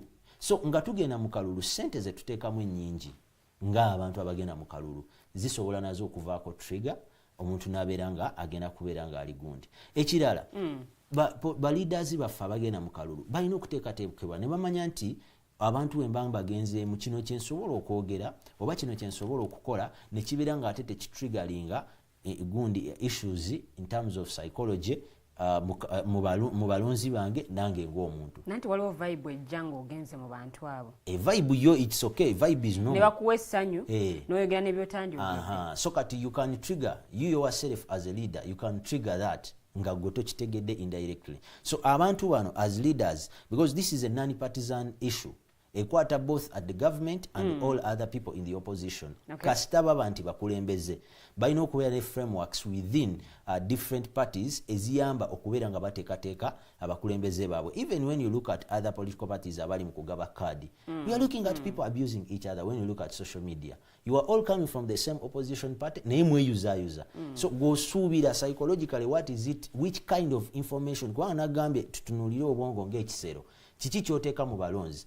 So before you know it ogenda kwesanga ng'otonzeewo embeera etali nyangu. Kakati bw'otunuulira political leaders n'obavaako, then we go to the third stage which is the voters. Abalonzi tugenda mu kalulu naye are we psychologically ready or mentally ready for the elections? Some of our people bakalinga kye tuyita past political trauma. Nti omuntu mulimu abantu abamu nga balina issues ze baafuna mu kalulu akaggwa. They didn't heal. They didn't heal and they were not resolved. Naye they are heading for another election. So they are going to carry bagenda kutambuza kiri ekyali mu kalulu kali bakirete mu kalulu kali. Nekyo kiri mu ggwanga saawa zino. Yenyabo. Ate lyonna. Aha. Kati kitegeeza bw'oba tolina program nga bw'olaba we tulina COVID-19 campaign nga tugamba abantu banange munaabe mu ngalo mukole bwekiti musigale waka nga ziyita ku social media platforms newala mwambale maski. Gwe n'obeera nga tokitadde ku media ngeno ojjo partnering ne media ngeno eberenge kuyamba airing information bwe tukwanga information yona weri eteketeko omuntu mentally and psychologically. Kitegeeza nti at the end of the day omuntu ono singa analeta issues ziri ezaali muli n'azireeta mukano abantu abo ne boona agamba nti ki tojja kufuna peaceful election. So if we want to have a peaceful election from the voters, let us prepare them emotionally and mentally. Abantu bano baberenga bamanyi we are heading for the elections, but if you sleep as a Ugandan today, you wake up as a Ugandan tomorrow. Olwaleero bwe webakanga omuna Uganda enkya tokeeranga muzungu. Okay, kitegeeza nti as well as we are participating nga twenyigira mu kalulu kano tulina okukitegeera nti kyonna ekikolebwa tujja kuzuukuka ng'era tuli ki bana Uganda. So abantu balina okuteekateekebwa naye abantu bano bateekebwa batya nti abantu bano balina okubeera nga bateekebwa nga tuyita mu bantu ab'enjawulo ng'era wenja okubanyonyolako. Then bwe tutunuulira anjogereko kuba voters banene abantu abalonda tulina okubeera n'omuzenga eggwanga eriteekateeka minds. We should prepare minds and not ballot papers as a country. Botunulira mawanga nga USA n'amawanga amalala abantu balonda ne bamala okulonda candidate waabwe n'aluzinga enkya n'otawulirako yadde akasusa ejjinja. My question is why? It is not because of having too much security. It is not because of the legal framework. Democracy waabwe akola. No, it's not democracy, it's the mind. Ekintu kye bakufeedinze olwaleero mu mbejja kyekigenda okukuleetera okulowooza nga bw'olowooza. It's the mind game. Kati kitegeeza nti baateekateeka eggwanga lyabwe okuviira ddala ku different stakeholders. For example, the mainstream media. Media emanyi kiki kyereportinga era kyaffectinga kitya abalonzi. Kubanga media yennyini esobola okufuelinga what we call the mental issues. Esobola. Yes, in reporting line. Kati personality kati ffe tuba tubawa byabadde ku ground. Anti kakati kitegeeza nti terina kulimba naye ate in a way, because in the way you disseminate your information esobola okutriggeringa nze emotions zange kikyenzizaako. Bw'oŋŋamba nti kati kino ne kino kiri kawempe naye twandisuubidde kino kati nze ntegeera. Kati we tutunuulira nga bwe njogedde nti institutions zino nga electoral commission. Electoral commission can trigger emotions and feelings of the people and violence. Why? Esobola okuteekawo ekintu whereby people have no trust in institutions eziconductinga akalulu kano lwaki tebateekateekeddwa. So we should prepare the minds of the voters to build what we call institutional trust. Omuntu bw'oba omuteesateese bulungi n'ogamba tugenda mu kalulu, we are going to the elections as Ugandans, but we are coming out as Ugandans. How do you handle political pressure? Abantu akalulu kaneeno bw'obeera nga ogenda mu kalulu, do not consider emotions, you know, because most of the people mu ggwanga lino nze nkoze research, most of the people akalulu kakolebwa ebintu bibiri kyenjagala abantu bategeere. Both the government and the opposition. The elections are made out of two things. One, emotions and feelings, according to psychology. Abantu balonda majority 90% ku emotions zaabwe n'empulira gye bawulira. Muli omuntu yenna okugenda okutiikinga akalulu asooka emotions, asooka nagamba candidate bw'ati muwulirako ntya. Nagamba candidate ono nsuubira mpulira bulungi omuntu ono asanyusa nga candidate asobola okunkolera kyenjagala. That is a feeling. Emotions mulimu olinga yanyiiga ebintu gy'awangalira tebitambula bulungi. Ebintu bya that is called emotions. Mulimu omuntu omu nga agenda kulonda because of propaganda. Propaganda nti just kibozibozi oli akitaddewo oli n'alonderako akalulu ate oli n'akafuna. That is an emotion. You have conducted a vote based on emotions. Kati kitegeeza singa to ruling out emotions abantu ne banga bagenda mu kalulu nga tebagenda kukozesa emotions and feelings, tugenda kufuna abakulembeze abatuufu. Kubanga omuntu ajja kukwata abesinge voting on ideas and principles. Agambe nti wadde mpulira bulungi eri mu mbejja naye tesi yalina okunkulembera kubanga waliwo qualities mu mbejja z'alina okubeera nazo.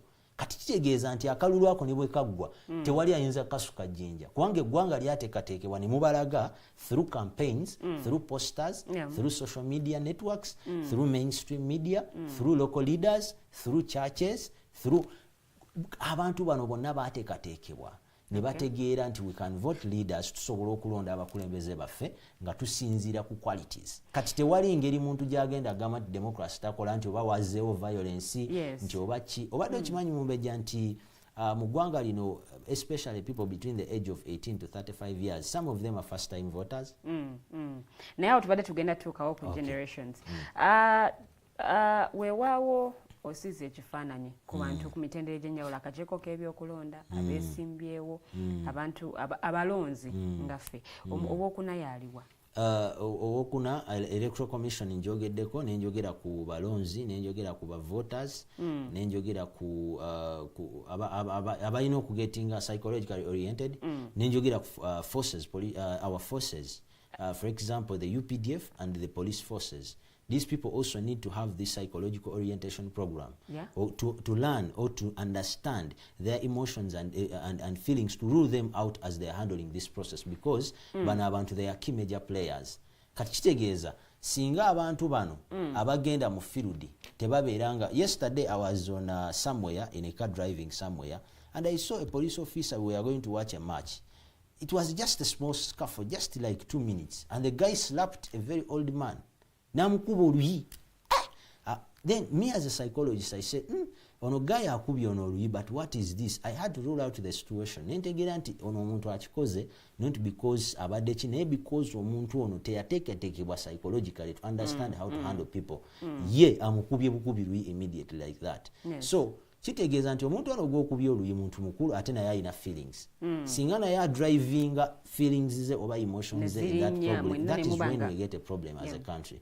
So twetaaga okubeera nga abantu baffe bano nabo baleeta ba psychologist ne boogera nabo before deployment okubeera nga babateeka mu field there ne bamanya that as a security organ, as security forces, as police, as anyone relevant who is going to be helping in the elections, ne bamanya nti as we are heading out there, we can try to control our emotions, we can handle issues nga tetukozesa emotions zaffe n'ebirala, ekyo kigenda kubeera nga kiyamba. Remember, we are talking about something which is non-partisan, something which is like an umbrella ekigenda otuyamba as a country to have a free and fair election, but also a peaceful election. Because I said when I was beginning nti olwaleero bwe neebaka nenzuukuka enkya sizuukukanga muzungu nzuukukanga muna Uganda. But let's talk about the generational gap.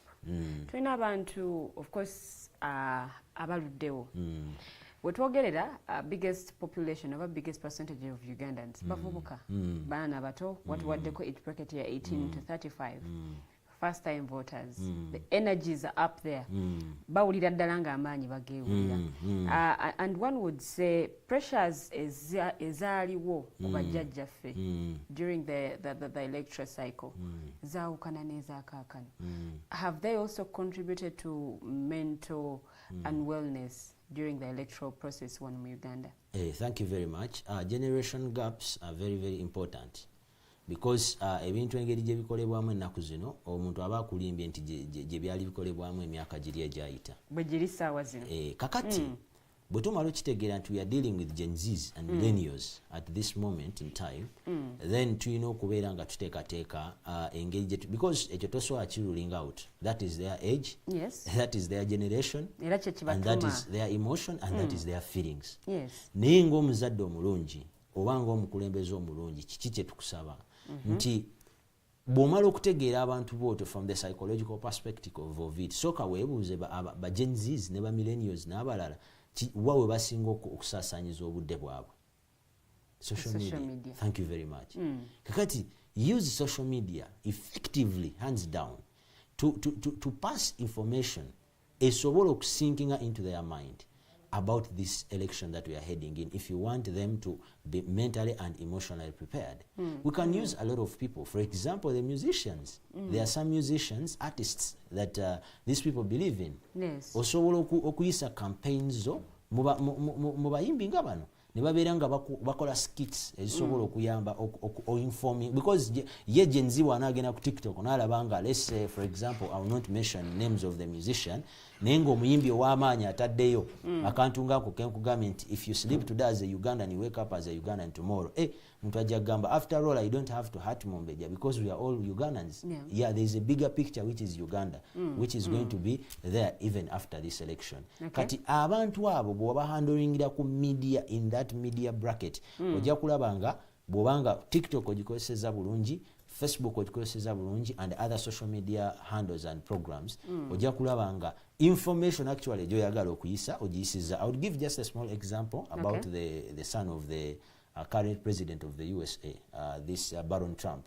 Ye bwe yamala okutegeera nti taata we musajja mukulu akuzaala emyaka 7 ate ye muvubuka, ate nga akitegedde nti USA is looking for a youth vote, yafocusinga nnyo at the social media handles and other platforms. So ye yapullinga a lot of numbers. It's one of the factors ezayamba Donald Trump okupullinga youth vote, because bategeera nti if this guy is a youth and we need a youth vote, and the candidate is an old man, what do we use? Let us handle social media hands down. So the guy sat on social media, nakola buli kyetaagisa using other influencers, and then Donald Trump, majority of the people who voted him were youth. Naye ekyo kisinzira nsi ku nsi nti ekiyinza okuba nga kyakola mu America kiyinza obutakola wano mu Uganda. Ekisoboka bulungi nnyo, naye remember I told you that it's mind, the message that you put out there. Everything that you see, all the social constraints that we have, ebintu byonna byolaba, it's about the mind. So obwongo bw'omuntu oba obwongo bw'abantu engeri gy'obuprogramminzeemu gye bukola. Nti olwaleero COVID bwe yajja, oba let's say for example we have campaigns like HIV against AIDS campaign running, bagiteeka ku buli social media platform, ojja kwekanga n'omwana ow'emyaka 5, 6, 7 akimanyi nti alina okwekuuma. So lwaki sigamba nti yagenda n'asooka alaba abantu abakulu nga balina kye bakola n'ategeera nti kikyamu, naye olw'okuba kyewasalawo okumuprogramminga ng'oyita mu media ng'eno gye tuliko, akimanyi bumanya nti omuntu alina okukola bwekiti ne bwekiti. Doesn't that take us back ku nsonga ya generational gap? Because abakulembeze betulina saawa zino bangi nnyo, waliwo enjawulo nnene nnyo ku mugigi ate oguliwo saawa zino oguli mu participatinga mu byobufuzi. Ekyo tekina ngeri gye kiconnectinga, because bw'oboga nti information omu agenda kuyita ku social media, waliwo abantu abagenda okulekebwa emabega abatali ku social media naye nga ate be bakulembeze. Kituufu nnyo mu Mbejja, era generational gap eyo psychologically entuufu, naye nga bwe nkugambye nti leaders are reflection of their people. Abakulembeze kiba kifaananyi. Nze bwe mbeera wano nga nyina benkulembera ne benkulembera babanga nze. So kati psychologically kiki kye tulina okukola, kyekiri kyenzirayo nti if you don't prepare emotions and the mentality of people who are going to vote, you are going to end up getting wrong leaders. Okitegedde? Bajje bokipayinge offices. Why? Nti omuntu ogenda mu kyalo omuwe 15,000 enkyaka ere kalulu akakuwe, agambe kakati ate oli lwaki muwa akalulu nga at least ono yangulidde soda, imagine ono yangulidde sukali. So at the end of the day, when you go deep down in the village, there's somewhere I was in Western Uganda there, and someone said, if you need to win an election, don't worry, just have like 1 billion one night, come oyiseemu 15,000 oba mutwalo ng'oguwa abantu. Kitegeeza osobola okuba, era n'omukulembeze yavaayoko ow'eggwanga n'akyogerako nga ayogera ku monetization of politics, nti mulimu abantu abamu abagufudde omugano. Kati olw'okuba abantu bano tebaafuna sensitization ku media platforms, kazibe radio zino, talk shows zino nga babuulirwa nti bannange kino ne kino kiri bwekiti ne bwekiti, tusobola kukola bwekiti, ne beetegeka obwongo bwabwe eri akalulu. Omuntu ono ajja kukeera ku makya agenda amuwa akalulu nga gwakawadde mu butuufu si yalina okukola ki okubeerawo. Naye bwe tubeera ne campaign bwet, it's a very huge campaign, egenda ku abantu weggwera nga buli muntu amanyi nti bwe mba nyina okulonda omuntu ono bwati gwe nyina okulonda, era bwemba mulonzi asobola kunkolera bwekiti ne tujjawo abantu okulonda abantu nga babesinga ku emotions and feelings ne tuteekawo okulonda abantu nga abantu babesinga ku qualities and attributes abantu ze balina. Awo nebuuliza Neuralead nawe enteekateeka yonna oba mulinawo program yonna yonna gye mutaddewo oba gye muleese as we gear up for the 2026 general elections? Thank you very much. Tulinawo program ereyo gyennyini gyeni mukwogerako nti gye twagala okubeera nga tuinitiatinga oba gye tutandise okuinitiatinga okulaba nga tugezaako kye tusobola because eno program nene it's a national campaign. So national campaign eba yetaagamu a lot of developing partners. For example, the government itself. We are trying our best to write to some of the ministries and the government departments which are in charge okulaba nga they can support this program. Abantu baffe babeere engaged about psychological readiness ahead of the election. Then also we are trying to look for other developing partners like for example UNDP, Action Aid and other institutions in charge of democracy and good governance across Africa kubanga like European Union. So ezo bodies eziri in charge okulaba nga abantu zaagala nnyo okulaba emirembe after election. So buli muntu yenna, even our fellow Ugandans, our fellow people who are interested in seeing a peaceful election, to encouraging that they should pass over the communication and they are also welcome to partner with us. We are also trying to write to some of the media platforms to ensure that they can give us airtime, you know, to be able to do this. So any way they can come in is welcome because this is something which is big. It cannot be done alone with Neuralead. Okay. Drive erinnya? Yeah, it's called the 2026. It's called the Psych Vote 2026. Yeah, it's a national. Why do we call it a Psych Vote 2026? Is that we were looking at tutunulidde okulaba nga abantu ennonda gye balondamu, you know, bakola filtration basengejja abantu bamanyi lwaki balina okugenda bakeere balonde ate bamanyi bwe bamala okulonda kiki ekirina okuddako nti bamanyi engeri gye bajja okuhandolingamu either win or defeat. Abantu bajja kubeera nga betefutefu mentally okulaba nga ebiva mu kulonda bigenda kubayamba okubeera nga at the end of the day tusigala in a peaceful society because there's nothing which can beat peace mu ggwanga emirembe kyekisinga. Enteekateeka eno lwaki tugyetaaga mu kaseera kano because tubadde tumanyiridde okuba nti ebintu bibeerawo ntumanya akalulu kakufana kuwona lutala avaamu omulamu nga weebaza Katonda ne tugenda maaso n'obulamu. Lwaki enteekateeka eno mugireese mu kiseera kino?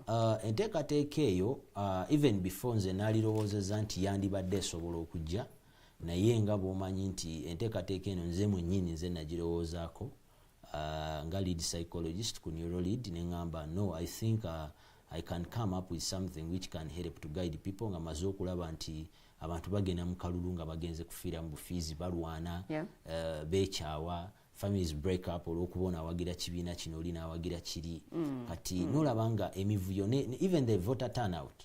Let me give you an example. We are over 45 million people. Let us assume active voters we are 20 million or 18 million. Why do we have only 8 million people voting or 9 million people? Yet the government is putting in money. The Electoral Commission is encouraging people go and vote. All categories of people. But the question is, lwaki abantu bwe tuba nga tulina abantu obukadde 18 oba 2 obulina okulonda abantu obukadde 9 be bagenda bokka ne balonda bw'obala nti kati president asinze afunye bonna amuddiridde n'abalala. Abo abantu batandise okuluzinga trust. Thank you. It's a mind. Kati trust, I told you, it's emotions and feelings. Kati trust kitegeeza mind y'abantu bano bwe tuba twagala miliyoni 2 ez'abantu ba 18 zijje zironde tulina okuzitegeka naye tuzitegese tutya tulina okuteekateeka obwongo bwabwe nti n'omuntu abadde aweddemu essuubi okugenda okwetaba mu kulonda ajja kgenda alonde kubanga amanyi lwaki alina okulonda. So kati kitegeeza nti olw'ebintu bino ebizze bibaawo psychological abantu ne baluzinga trust, abamu babakubye emiggo abalala bakoze bino abalala bagamba bababbye abawangudde olunsi nabo tebalina kye bakoze okusinziira omuntu engeri ye gy'aba akirabyemu. Kati omuntu kidrivinga emotions ze oli agamba asijja kulonda. So kitegeeza nti naye ate singa tubeerawo n'enteekateeka eddayo mu bantu bano kubanga programu eno tetwagala ekome mu kalulu. Twagala tuwandiikire institutions oba nga bw'olaba Ministry of Education ekole adoption ekwate programu eno including mu bintu ebimu bye basomesa abantu new curriculum yes, especially at university. Mu bintu nga political science, mu bintu nga psychology n'ebirala. So me myself, my dream is to say that such a program is incorporated. Bagikwate bagiteekemu bamanye nti every during elections nga tugenda mu kalulu abantu basobola okubeerawo ne program bweti ne bayamba okubeera nga betegekera akalulu. Okay. Biki bye muluubirira okukola bintu ki ebyo bye mutaddeko ennyo omulaka bye mugaa nti mu nteekateeka eno wano we tusimbye amakanda twagala kino kitereere kino na kino kitereere na kino kitereere na kino kitereere. Ekisooka tulina tutunuulidde preventing electoral violence. Okwewala emivuyo egiva mu kalulu oba primaries oba pate kaadi kati waliwo abagenda okugaba kaadi naye kaadi efuuse kaadi ebibiina bye byobufuzi enjawulo vaawo mpitewo malice propaganda you know cognitive biases. So a lot of feelings and emotions have been mixed in something which is going to come and pass. Kati ffe we are looking at preventing that electoral violence. Nti akalulu baba kumye kaadi oba ogifunye you need to know what next in terms of controlling your emotions and mental capacity to go ahead in life. Then oba tugenze mu general election we need to have sensitized our people about this very well. Abantu ne bamanya nti we are preventing this electoral violence. So kino preventing nga oteekawo nti oba you are putting in a lot of legal stuff, a lot of this. No, you prevent it by preparing the minds of the voters. Okay. Number 2, we are looking at building institutional trust. Abantu bafune suubi ne confidence trust mu Luganda bakita bati obwesigwa webale nnyo nti abantu bafune obwesigwa mu bitongole ebirondesa n'ababala n'abalangirira na buli omu ali involved. Lwaki abantu baba sensitizing adda ne babasomesa dda bulungi nnyo kiki ekyokola wabula si kubagamba nti mugende mulonde nga programs eziriwo kubanga ezo zo weziri naye balonde kiki ekiddako omuntu omubulidde nti you can either win or lose and if you lose this is what you do. Have you put psychological clinics around it? Omuntu singa abeera nga embeera emususeeko maybe bano abavudde mu kalulu instead of going okubeera nga yekalaka asobola okugenda n'atuukira ba psychologist nga we bagenda mu tribunal n'ayogera nabo ne bamuguidinga that no you can do this and this but in this way. Yes. You know, do you have hotlines mu kalulu nga keetooloola mu maaso mu ggwanga nti abantu abamu singa bafunye challenge maybe ali depressed anxiety biki n'ebirala asobola okureachinga ku bodies zino ne zibayamba. Okay. So kati eyo building institutional trust emu. Then watulina kye tuyita fostering civic responsibility and voter engagement. Abantu okubeera nga bali engaged mu kalulu nakyogeddeko nti bwe tuba n'abantu miliyoni 2 tujja tutya okubeera miliyoni 7 nga zigenda okulonda mu generation oba miliyoni 9 oba mmeka nga bamaze okukabala. So kitegeeza that civic engagement abantu okubeera nga bali engaged thoroughly tulina okufinding out we baba baluzinze moral nga bwogambye kiki ekireetedde abantu okuluzinga moral. Era how can we work with their cognitive system oba endowooza yaabwe n'obwongo bwabwe na biki ebintu bino waate kino tekyakolebwa ozzeeyo nobaga nti tekyakolebwa era lwaki tekyakolebwa kisobole okuyamba capacity y'omuntu asobole okubeera nga akola filtration agende mu kalulu akaddako. Ekisembayo tuntunuulidde okusupportinga mental well-being of election stakeholders. Mental well-being of all election stakeholders and emotion. So abantu bano bonna abagenda okwetaba mu kalulu tutunuulidde okubeera nga buli omu at least agenda mu kalulu nga ali supported. So zino political parties ezigenda mu primaries actually we can even do for them a free personality test among these people vying for the card. That one we can do. Mwine kibiina ky'ebyobufuzi kyemutunuulidde oba bonna because our program is non-partisan. If it's government calling us, we appreciate. Okay. If it is the opposition that is calling us, we appreciate. During the vetting process, tujja kubayambako nti nze ngenda nentunuulira pano nga bayisa abantu bababuuza. But my question is, I don't know, maybe I'm not informed. Do we have psychologists sitting on this panel? Ogamba nti Mumbejja talina funa kadi ono alina okugifuna? It's a very important question. Yes. Because if you look, because in psychology you have something called observational learning. Okutunuulira obutunuuliza ekintu ngo bwenyinza okutunuulira ningamba nti kino n'ekino kiri bwe kiti ne bwe kiti. But you have to dig deeper into that. You deep from the observational learning into empirical learning. Noga nti omuntu ono gwe tugenda okuwa kaadi personality ye eri ki? nti omuntu ono asobola okuba omukulembeze omulungi agenda afiiringa personality test akole test eyo during the vetting process.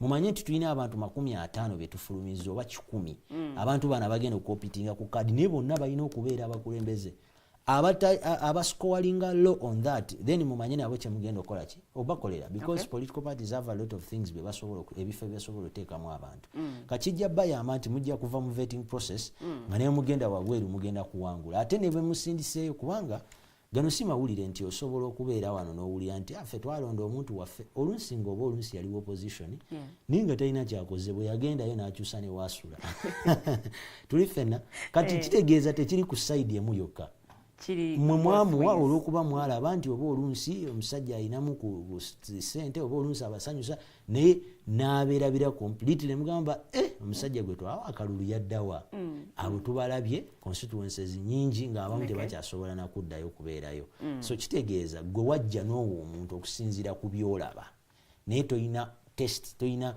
quantitative and qualitative data gwe wakozesa kakasa nti ddala omuntu gwe tusindikayo mukulembeze anti nyinza okuba nga nyina ekibiina kyenzikiririzaamu so ekibiina bwe kiteekawo candidate automatically kibanga ekitumyenze munnakibiina okuba nga ate ensalawo okusinziira ekibiina bwe kiba kisazeewo ekyo kikyamu nnyo mu psychology omuntu okubeera nga okkiririza mu kibiina nti oba baŋŋambye nti woolaba baasi tiikinga oba baŋŋambye wendaba manvuuli tiikinga but because I subscribe to this political party ngenda gendanga ekibiina bwe kigambye obanga bwe ekyo mu developing democracies oba mu democracy eyakula si kirungi okubeera nga because kyeki kyenagambye nti bw'obeera osubscribinga ku kibiina kitegeeza you can easily be compromised.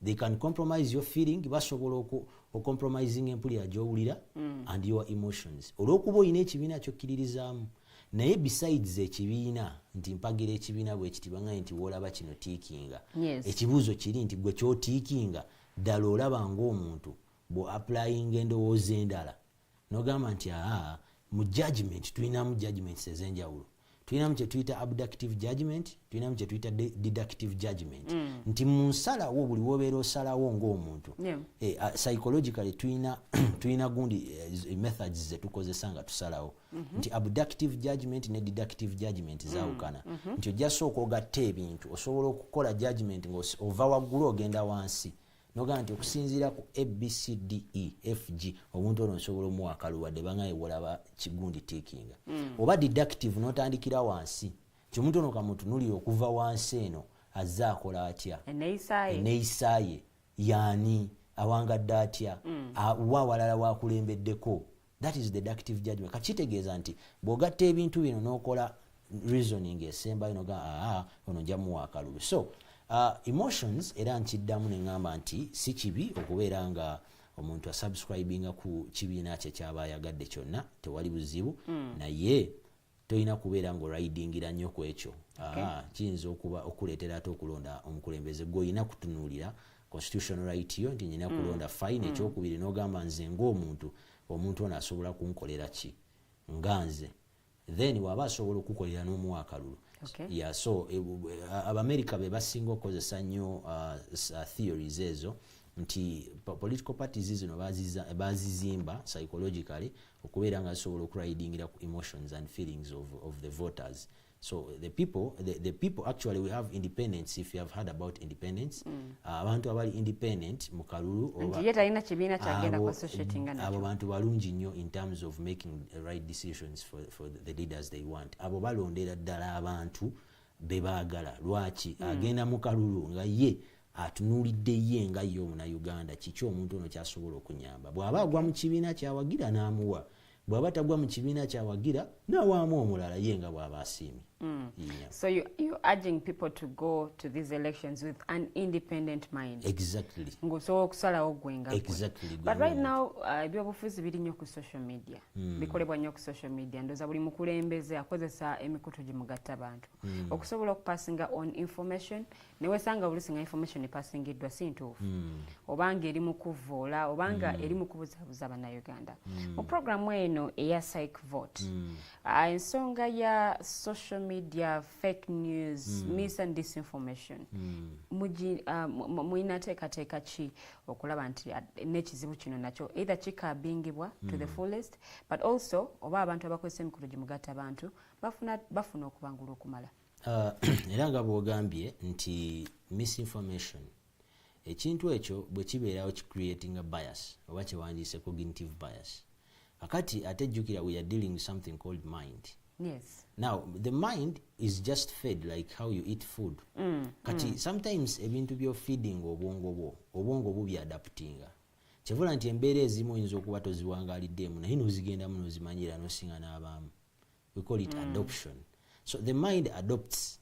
Ne mu kwagala kuno kwa bulijjo abantu abamu bayiga okwagala. Did you know you can learn to love someone but you were never in love with this person? So nga bw'olaba edda nti abantu bamukufuniranga ne bagenda ofumbirwa ono ne mugenda ne mufumbira naye nga tobadde tomwagala nga we biriwo ensangi zino nti omuntu olina sooka n'okola bino n'okola biri ne mweyagala then ne proceeding. Yes. Kakati ate ku luno kyekiri kyenkuzzaako nti that was just feeding your mind. Omuntu ono amaze okutwala kolera kino ne kino kati obwongo bwo ne butandika processing n'otandika okyusa impression oba image gy'omwina mu bwongo n'ogamba omuntu ono n'omwagala no developing feelings ze. Kati n'akalulu kali ke twogerako abantu bano information gye tufeedinga abantu nkulu nnyo. Kati omuntu ayinza okuba abadde ayina endowooza gy'ayina ku kintu naye olw'okuba social media eno mainstream media zino zina information efeedingibwa mu bantu. Abantu bano basobola okukyusa endowooza yaabwe ne balowooza nga zo bwe zaagala zikole ki. Kakati the only way you can counteract misinformation, data bias, is simply by engaging these media platforms, especially mainstream media. Social media zinungi zetwogerako, but even mainstream media zinga zino nungi. So bw'obeera nga oba engaginze nobeera nga obabuulira ki kye balina okubeera nga bagoberera psychological okwensuring nti abantu bali emotional okay. Kigenda kubayamba okubeera nga baproviding information ennungi naye ne social media nkugambye nti tulina ba influencers especially kati nga ku TikTok mulimu abantu abalina following ey'amaanyi nimusanga omuntu nga alina 1 million following. Yes. If you can and you have the potential, either government or non-government, engage this person, see how this person or this media or this platform can be able to disseminate information. Ninga information no sense kwa ntera okulaba, let's say for example TikTok nga ba TikTokers bonna bagatherings sometimes babera n'emipiira nti bagenze jinja bagenze embalala. So if they can gather about a football, they can also gather about something ekigenda okubayamba kiyambe n'eggwanga lyaffe. So gather them, sit down with them, orient them, also give them a psychological program ebayamba kati nabo bajja genda bas disseminating the same information to their people out there. Okay, thank you so much Mukulu Gamukama tukyatambula fenna program ekyali ya Mighty Drive. So I would urge you gwe ali mukutulaba akadde kano osobola okuba nga oteekayo comments kuwandabye embabazi Brian kwali nnyo agenda maaso n'okubanga alaba naye waliwo yaweereza ekibuuzo ku Facebook yagambye Yerubatsimbira Kenneth agamba thanks for the show. My question is what can government do to curb down mental health disorders? You said it's called who? Kenneth. Oh, Kenneth, thank you very much for that question. What the government can do to curb the mental health disorders. One is to increase sensitization and the campaigns about mental health. For example, teaching people and about these causes first of all, and how you can override over these causes of mental health. And also sensitizing them. Let's say, for example, you have a given issue. Where do you go and where do you approach? Because there are people who have a lot of issues. Let's say, for example, someone has been raped. You know, omuntu bamukutte abadde alina waakola bakwatiddwa, you know, teyeetegeera bulungi tategeera kiddako. You know, sometimes omuntu ono reportinga wa psychologist yaliwo government gwetaddewo nti in case of this before you go to Butabika or any other place you contact this and this the same way you contact for emergency situations in other areas. So tulina okubeerawo n'abantu abo nti nze bwe nfuna obuzibu oba ku mulimu oba wa oba nyina burnout oba nyina ennamba gye nsobola okukubako nenfuna omuntu, there's someone I can talk to singa mba nfunye challenge ng'eyo. Kale ojja kusanga nga omuntu ng'oyo bw'abeera nga eyo embeera eteekateekeddwa ojja kusanga nga abantu abo in case they have such issues basobola okutuukayo. Then also it is to engage the counselors. There are some counselors who are not maybe on the level of psychologists yet, but who can also play some crucial role. For example, in the villages, they have some counselors that have been counseling people against a few issues. So mental health is something which is very important because you need to start it from the grassroots. Wetaaga kitandikire wansi. So the government erina okutandikira from the grassroots ku byalo. Tubeerewo ne ba counselors. Nti abantu abamu abalina ebizibu omuntu babeere nga balina bwe basobola okutuuka babeere nga bafuna okuyambibwa nga ne babeera tebannajja eno waggulu kubeera nga ebintu ebimu ebyetaaga recommendations either to Butabika and other areas nga tebina handlingibwa naye nga waliwo immediate response. So sensitization, mobilization and the engagement of engaging people from local areas, from local starting from village levels, sub-county, regional, up to the national level, to be in a group of it. Munteekateeka eno, have you considered cultural leaders and religious leaders on board passing on the information? Thank you very much. In my proposal, I have considered cultural leaders and religious leaders. Because even in earlier submissions zizange nayogedde nti if you want to pass information to people, one of the key people that you have to engage is the cultural leaders, because these people have ties. These people have a voice in society. So if these cultural leaders come out and make a statement, everyone is going to listen to this statement and they will comply. So twetaaga abakulembeze baffe ab'ennono engaging era tubasaba babeere nga bapassing over information eri abantu esobola okubaleetera okukakkana emitima, because wano tulina abakulembeze b'ennono nga bw'ayogera ekintu teri addamu. Kakati ekyo kyo tosobola kibajjako Mukama yakikola era bo bakyesigaliza. Kakati ekyo bwe kityo kitegeeza nti government erina okwengeginga abakulembeze b'ennono mu mbeera bw'etyo ne-engaging aba psychologist ne babeera nga bapassing information eyo. Then abakulembeze b'eddiini mu churches abantu bakuŋŋaana nnyo. Ku Sunday osanga church emu ng'erimu abantu 15,000. Oyinza obutafuna mukisa kwogera nabo. Oyinza n'okuba olukiiko ne batajja oba okoze community outreach ng'ezo abantu ne batajja nga bali mu byabwe bali busy. Ne singa okolagana n'abakulembeze b'amadiini bano n'ogenda mu church n'oyogera n'abakulembeze ku Sunday service ne bw'ebeera line emu oba bbiri information eyo eri packaged very well ne bagiyisa omuntu agamba leero twabadde ku church naye bayogedde kino ne kino banaye tugenda mu kalulu naye kino ne kino bannange kati ogenda kwesanga nga information eddukira ku speed before you know it. Emizikiti abantu babeeramu bangi. So we have included it in our project proposal that the cultural leaders need to be involved fully making sure to achieving a program when you having eggwanga eriri mentally and emotionally stable and ready for the 2026 elections. Okay. Naye ekibuuzo kino era nakyo kankikuweereze. Tusobola obeera mu ggwanga nga tugenda mu kalulu ssaawa zino nga bitterness teriiwo nga eggwanga tereevu mu ndowooza. Can that be achievable? I think everything on earth, as long as it is possible to be done, it can be achieved. Buli kintu kyonna gwe kyotunulako kisobola okubeera, because why it can be achieved, it is about the mind nga bwe nakugambye. If we get full support from all the stakeholders, if there is adoption of this program, buli omu n'abeera engaged, okay, we might not make it to 100%, but at least we can score 70 out of 100.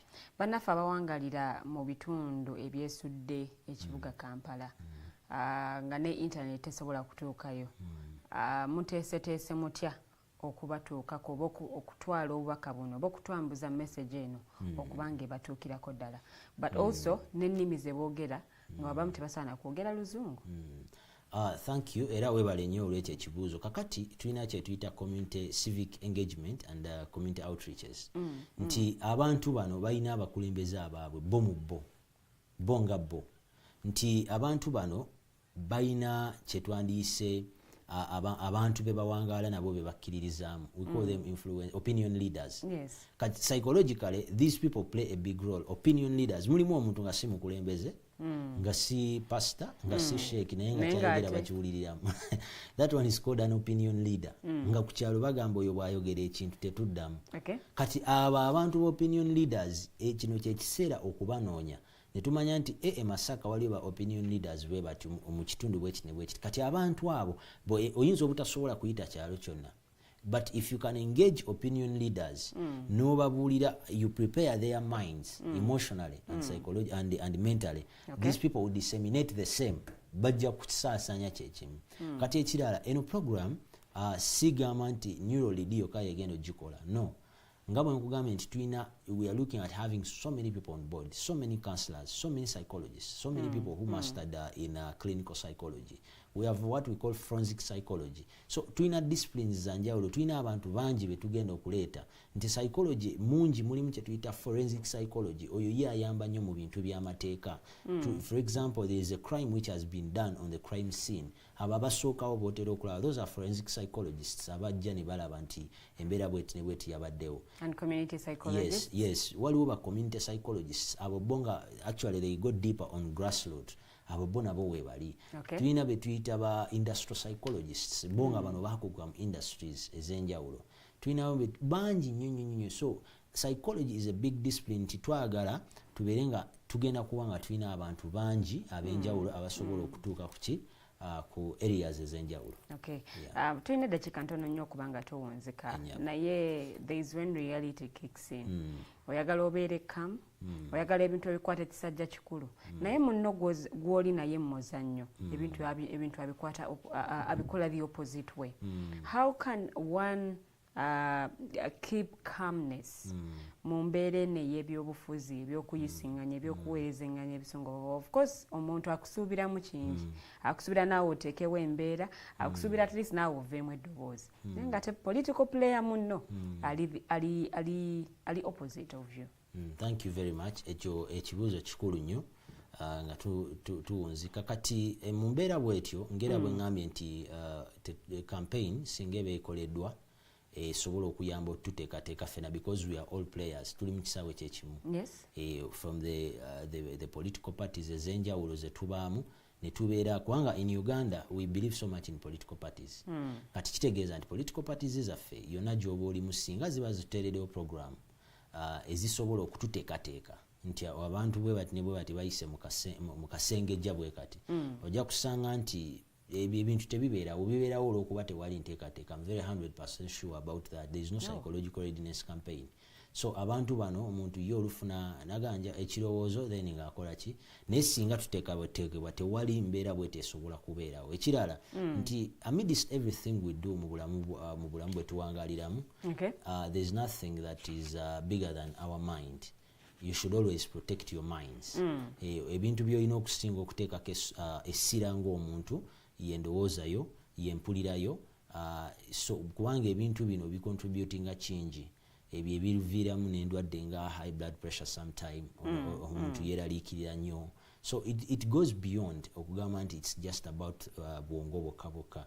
So singa gwe ebintu era mulimu nze njagala nnyo abantu abagamba nti yayagala nnyo protectinga peace ye ng'omuntu oyonzemu ate mwagalanye era mwebaza kubanga mu byonna by'okola mu kyonna ky'olimu mu mbeera yonna gy'owangaaliramu ekintu kyonna singa kibanga kikontradictinga kikujjako emirembe gyo kikontradictinga n'endowooza yo kinyigiriza empulirayo ng'omuntu feelings zo kibuukemu odde ebbali kigenda kuyamba okubeera ng'owangaala nga tolina bizibu nga tolina issues ezo zonna zetwogeddeko ng'obeera mu mirembe. Are there any habits or waliwo omuntu byayinza okukola mu kiseera nga kino kyetulimu ekyakalulu okwewala ebintu byonna byonna ebikyankalanya obwongo? Yes, sure. Mulimu ebintu ebyenjawulo omuntu byayinza okukola. For example, as we are heading for the elections, abantu abamu they can decide to spend their time with their families. Omuntu naga nti anze during the 3 days that we are going to be conducting votes, that is when I'm going to organize a trip to Maction Falls twaleyo mukyala wange n'abaana bange tubeereeyo ate sironde anti ng'amaze okulonda olumala okulonda ye n'addeeyo okay. Kati ekyo kimuyambye okumudivatinga okuva mu byeyandibaddemu anti omukulembeze aŋŋambye nti kalonde kakuume bakabalenga wuuyo kati eyo ebeera nteekateeka ya muntu okay. n'amukulembera ng'omuntu naye ku general aspect of it ffe kyetwandigambye nti singa oba oyagadde okukwata ekkubo eryo tugamba nti osobola okwengaginga mu bintu ebirala bingi nga bwe nkugambye ebintu nga trips, family trips oyinza okukola mulimu abantu abamu nga olina ebintu bingi for example ku mirimu byobadde tomalirizanga abamu bagenda mu recess abalala bagenda mu researches abalala bagenda ku trips abalala they engage in listening to musics gwe baagala abalala bagenda mu movies ze baagala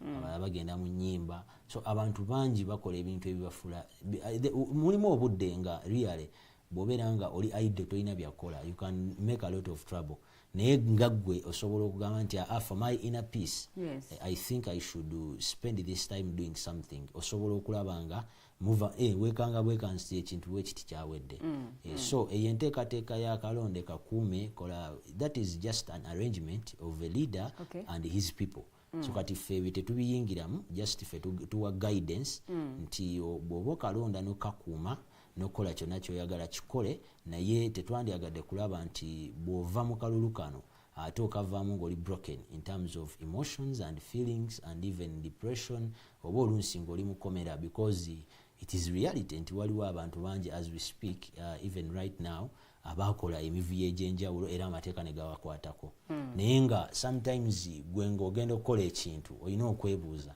nti kino kye ŋŋenda okukola besides this because you're doing something based on emotions and feelings but after that what is going to happen oyombye ne mukyala we wako omukubye oluyi omukyala jagenda ku poliisi bakusibe tuli fenna kati bwe bakusiba emirimu bajja kugoba ku mulimu n'obulamu buba bugootaana nsaba osiibula batulaba nakatalekeka neyanziza nnyo neyanzeege omukisa guno gwe mumpadde mwebale nnyo okuweereza eggwanga tubalaba era tulaba bye mukola era mutu inspiringa oba mutwagazisa okubeera nga naffe tuteeka ettaffaali ku ggwanga lyaffe so njagala okwebaza TV eno ne management yaayo olw'omukisa ogutuweerebbwa n'ogwebwa abannayuganda abalala ne bapurezidenti aba show eno nti kyemukola kirungi era tubasabira buwanguzi buli kimu naye nga naffe akatale ke katwagala okwebaza abantu abannayuganda information eno oba ogifunye gitambuze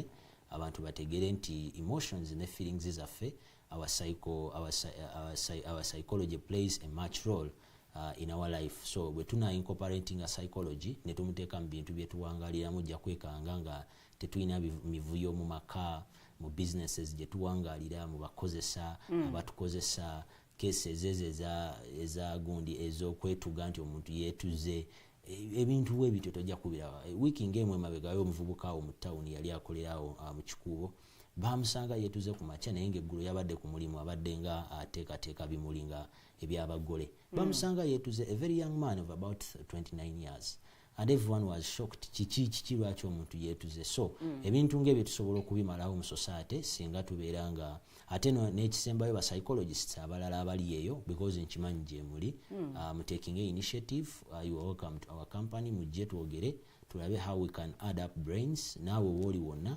tubeere nga tumaliriza embeera bwetyo ekisembayo abalala obeera nga olina issue mental issue nga yeetaaga okubeera handled faster you go to butabika they can help you eddwaliro hweriri services bazikola then tulabe nga we don't lose you in such a situation neyanzizanye neyanze Thank you so much. Mgeni wangu olunaku olwaleero wano sigenda kubanga nsukkawo naye nga njagala kubategeeza oba n'okubasaba tutukume emirembe nga tugenda mu kalulu gwe ng'omuntu genda n'omutwe gwo n'endowooza yo osobola okwerowooleza n'okusalawo abakulembeze abatuufu akakiiko k'ebyokulonda abakulembeze abalonzi naye bannaffe abali mu bitongole ebikuumaddembe muli basaale nnyo mu kiseera kino ekyakalulu naye ate ebigambo byammwe oba n'enneeyisa yammwe esalawo kinene nnyo ku bannayuganda decisions ze bakola whether kavuyo kasobola okuyimirira singa ffenna tuba nga tukolaganidde wamu mbagaliza olunaku olulungi tusinkana omulundi ogujja mweraba